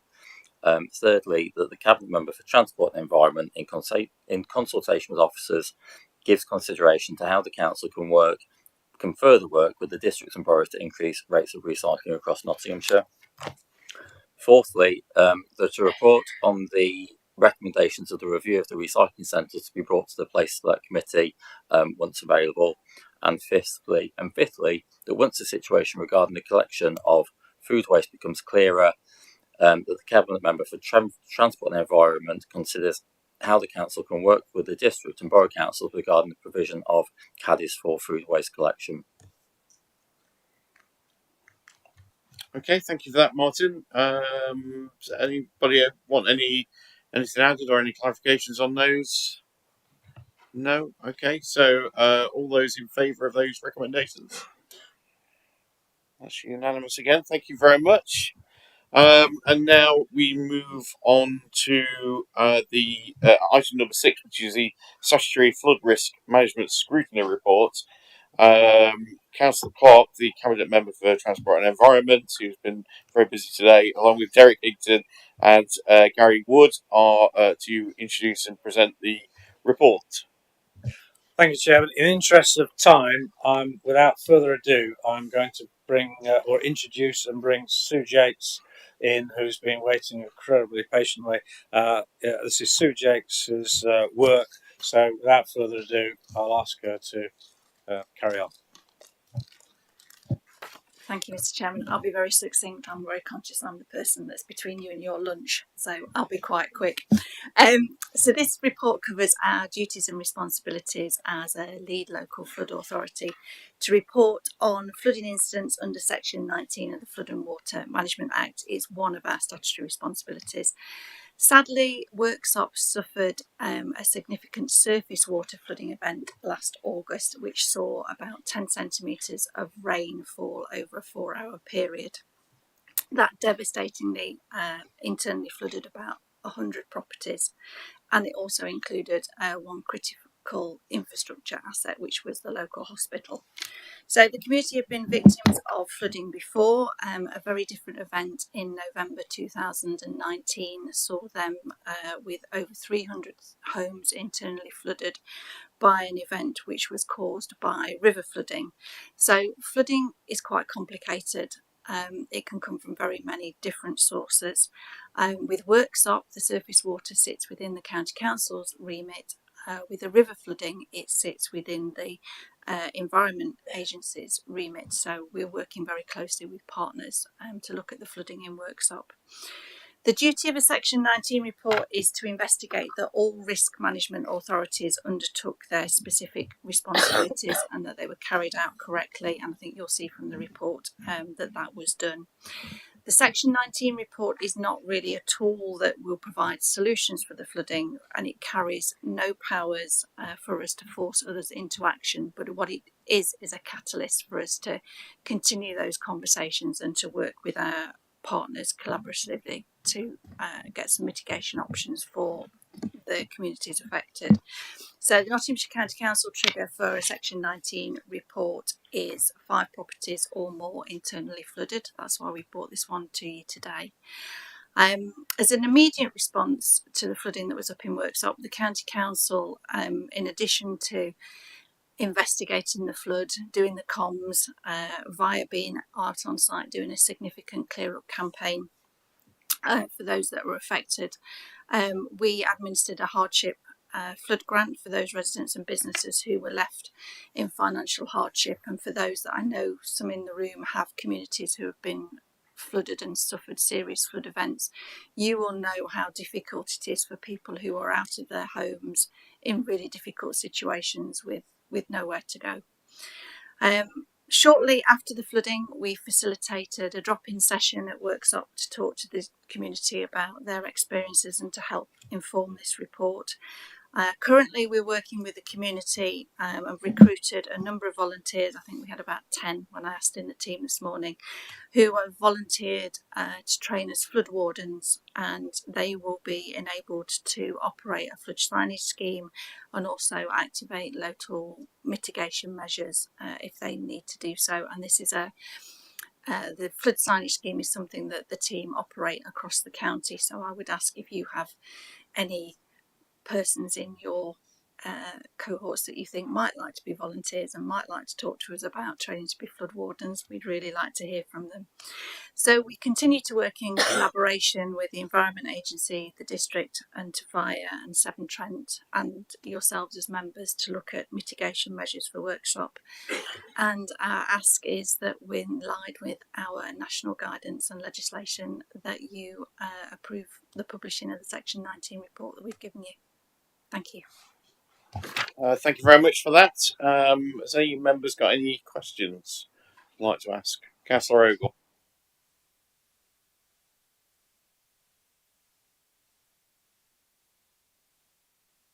I was reliably informed that the Inspire Library in Worksop, and it's mentioned in this report, it was renovated, and part of the brief was that it shouldn't flood. And the Inspire, I understand that the Inspire board were reassured that it would not flood, and it did flood. So the fact that it flooded, and I don't think it was terribly deep flooding, but obviously that raises the question why they were reassured that it wouldn't flood, because it was likely to be ARC that designed it and did those calculations, or somebody in the flooding department. So the point I'm getting at is there's room here to scrutinise exactly who did what without apportioning blame, to make sure, or to attempt that this does not happen again in other circumstances, because I've actually got a, this is not in my area actually, you know, I've got a rural area, but I have got a school that floods regularly. The water passes through every time it feels like it, and it's only because the school was built in the wrong place, and they were warned that it was going to be flooding. So they knew this area flooded. It's flooded in the past. The report makes that clear, but there is there is room here to scrutinise why that flooding occurred in the library, and so we can get some recommendations to make sure that if they're going to say that flooding is not going to occur, that it's not going to occur, and find out exactly why. In this case, those calculations were not reliable, Chairman. Okay, I'm going to ask Councillor Clark, but I just want to make clear that obviously the cabinet member that's responsible for libraries and for Inspire isn't here, but Sorry, Councillor Clark. doesn't matter, Chairman, because I visited Worksop at the time of this flooding. I'm afraid Councillor Ogle's recollections vary a little bit because it didn't flood. And I think there are lots of officers around here would also confirm that Worksop Library didn't actually flood. I don't know if Derek, do you want to? Yeah, just to follow that up, as Councillor Ogle indicated, following the kind of much more significant flooding episode a few years ago, we did invest a significant amount of effort and resourcing putting flood prevention measures in and around Worksop Library. And those have thus far proved effective. And on this occasion, last summer, Worksop Library wasn't affected by that heavy rain. Yeah, I think it was since the renovation's been carried out, Chairman. Maybe, Chairman, it was the fact that because some of the roads were flooded, maybe people couldn't get to the library as easily. But the actual library itself was safe. Okay. Chairman, why don't you ask the Inspire Managing Chief Executive Officer? I'm sorry, do you want to repeat that question? If you ask the Inspire Chief Executive Officer, he'll tell you whether it flooded or not. Okay. Just invite Dan to. I can only repeat what Councillor Clark said. It didn't flood. There is issues with that library in terms of the threat of floods. We've worked with the client on property side to put some extra flood alleviation works in there and barriers, manual barriers and some permanent solutions, but it did not flood at that time. I know that for a fact because we have people on the site, and when it does rain heavy, that's the first thing I worry about with my other hat on, is Worksop Library, because with the investment that's gone in. So I can assure people it didn't flood at that time. But I will go back and just double check everything. But as far as I'm aware, being a part of that day, it didn't flood. There you go. You've had your answer. It didn't flood. Any other questions? Councillor Trainer. Thank you, Mr. Chairman. I'm from Worksop, so I know the area, I know the topography. And I was not quite caught in the middle of it, but my wife were. And you've mentioned roads, and there are a couple of areas in Worksop that, whilst it's not damage to property, I appreciate that, but it can pretty much just snarl the whole area up. And there's a couple of areas there that if could just have the opportunity to have a chat, and you talked about some of the volunteers and some of the people that you are talking with, I could perhaps put you in contact, if you're not already, with some people that could perhaps be a real help for you in terms of Worksop itself. I really welcome that. That's great. Thank you. Brilliant. Thank you very much. Okay, if there's no more questions on this, then Martin, I think the only recommendation is the publishing of the Section 19 appendix. Yeah. Just slightly different this one. So the recommendation is at page 39 of the pack, page 7 of that actual report. So we just need someone to move and second that recommendation and vote on it, please. So I'll move that recommendation. Second that. All those in favour of that recommendation? Brilliant, that's unanimous. Thank you very much.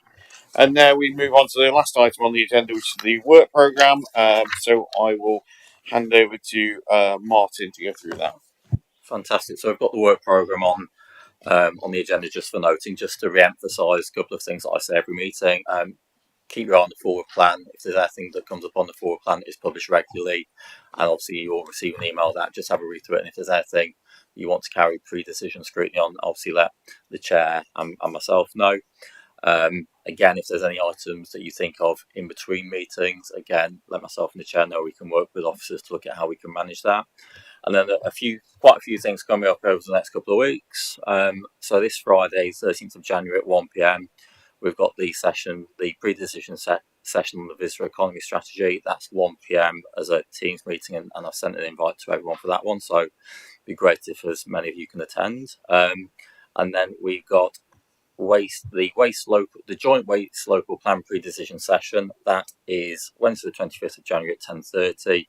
That's a hybrid meeting, so we have got a room at County Hall, or you can join that on Teams. I believe there'll also perhaps be a second meeting on that one as well, so that one might take a little bit longer. And then finally, the concessionary travel review. Thank you for those members that have already indicated they'd like to be involved. I think we've got 4 members involved with that. And the first meeting of 2 is Wednesday the 18th at 11 o'clock. Again, that's County Hall and on Teams. And from memory, I think the second meeting is Thursday the 2nd of February on that one as well. So we'll have a review on that, and then we'll be bringing the report on the outcomes of that to our next meeting, which I believe is, I think it's April. So I think we're out of sync with the rest of the committee, so I think it's April for that one. Thank you for that, Martin. Has any members got any comments or suggestions on the work programme? Nope. Okay. Well, with that, then we'll close the meeting. Thanks very much for everyone's patience and the interactions you've had today, and I wish you a pleasant day. Thank you very much.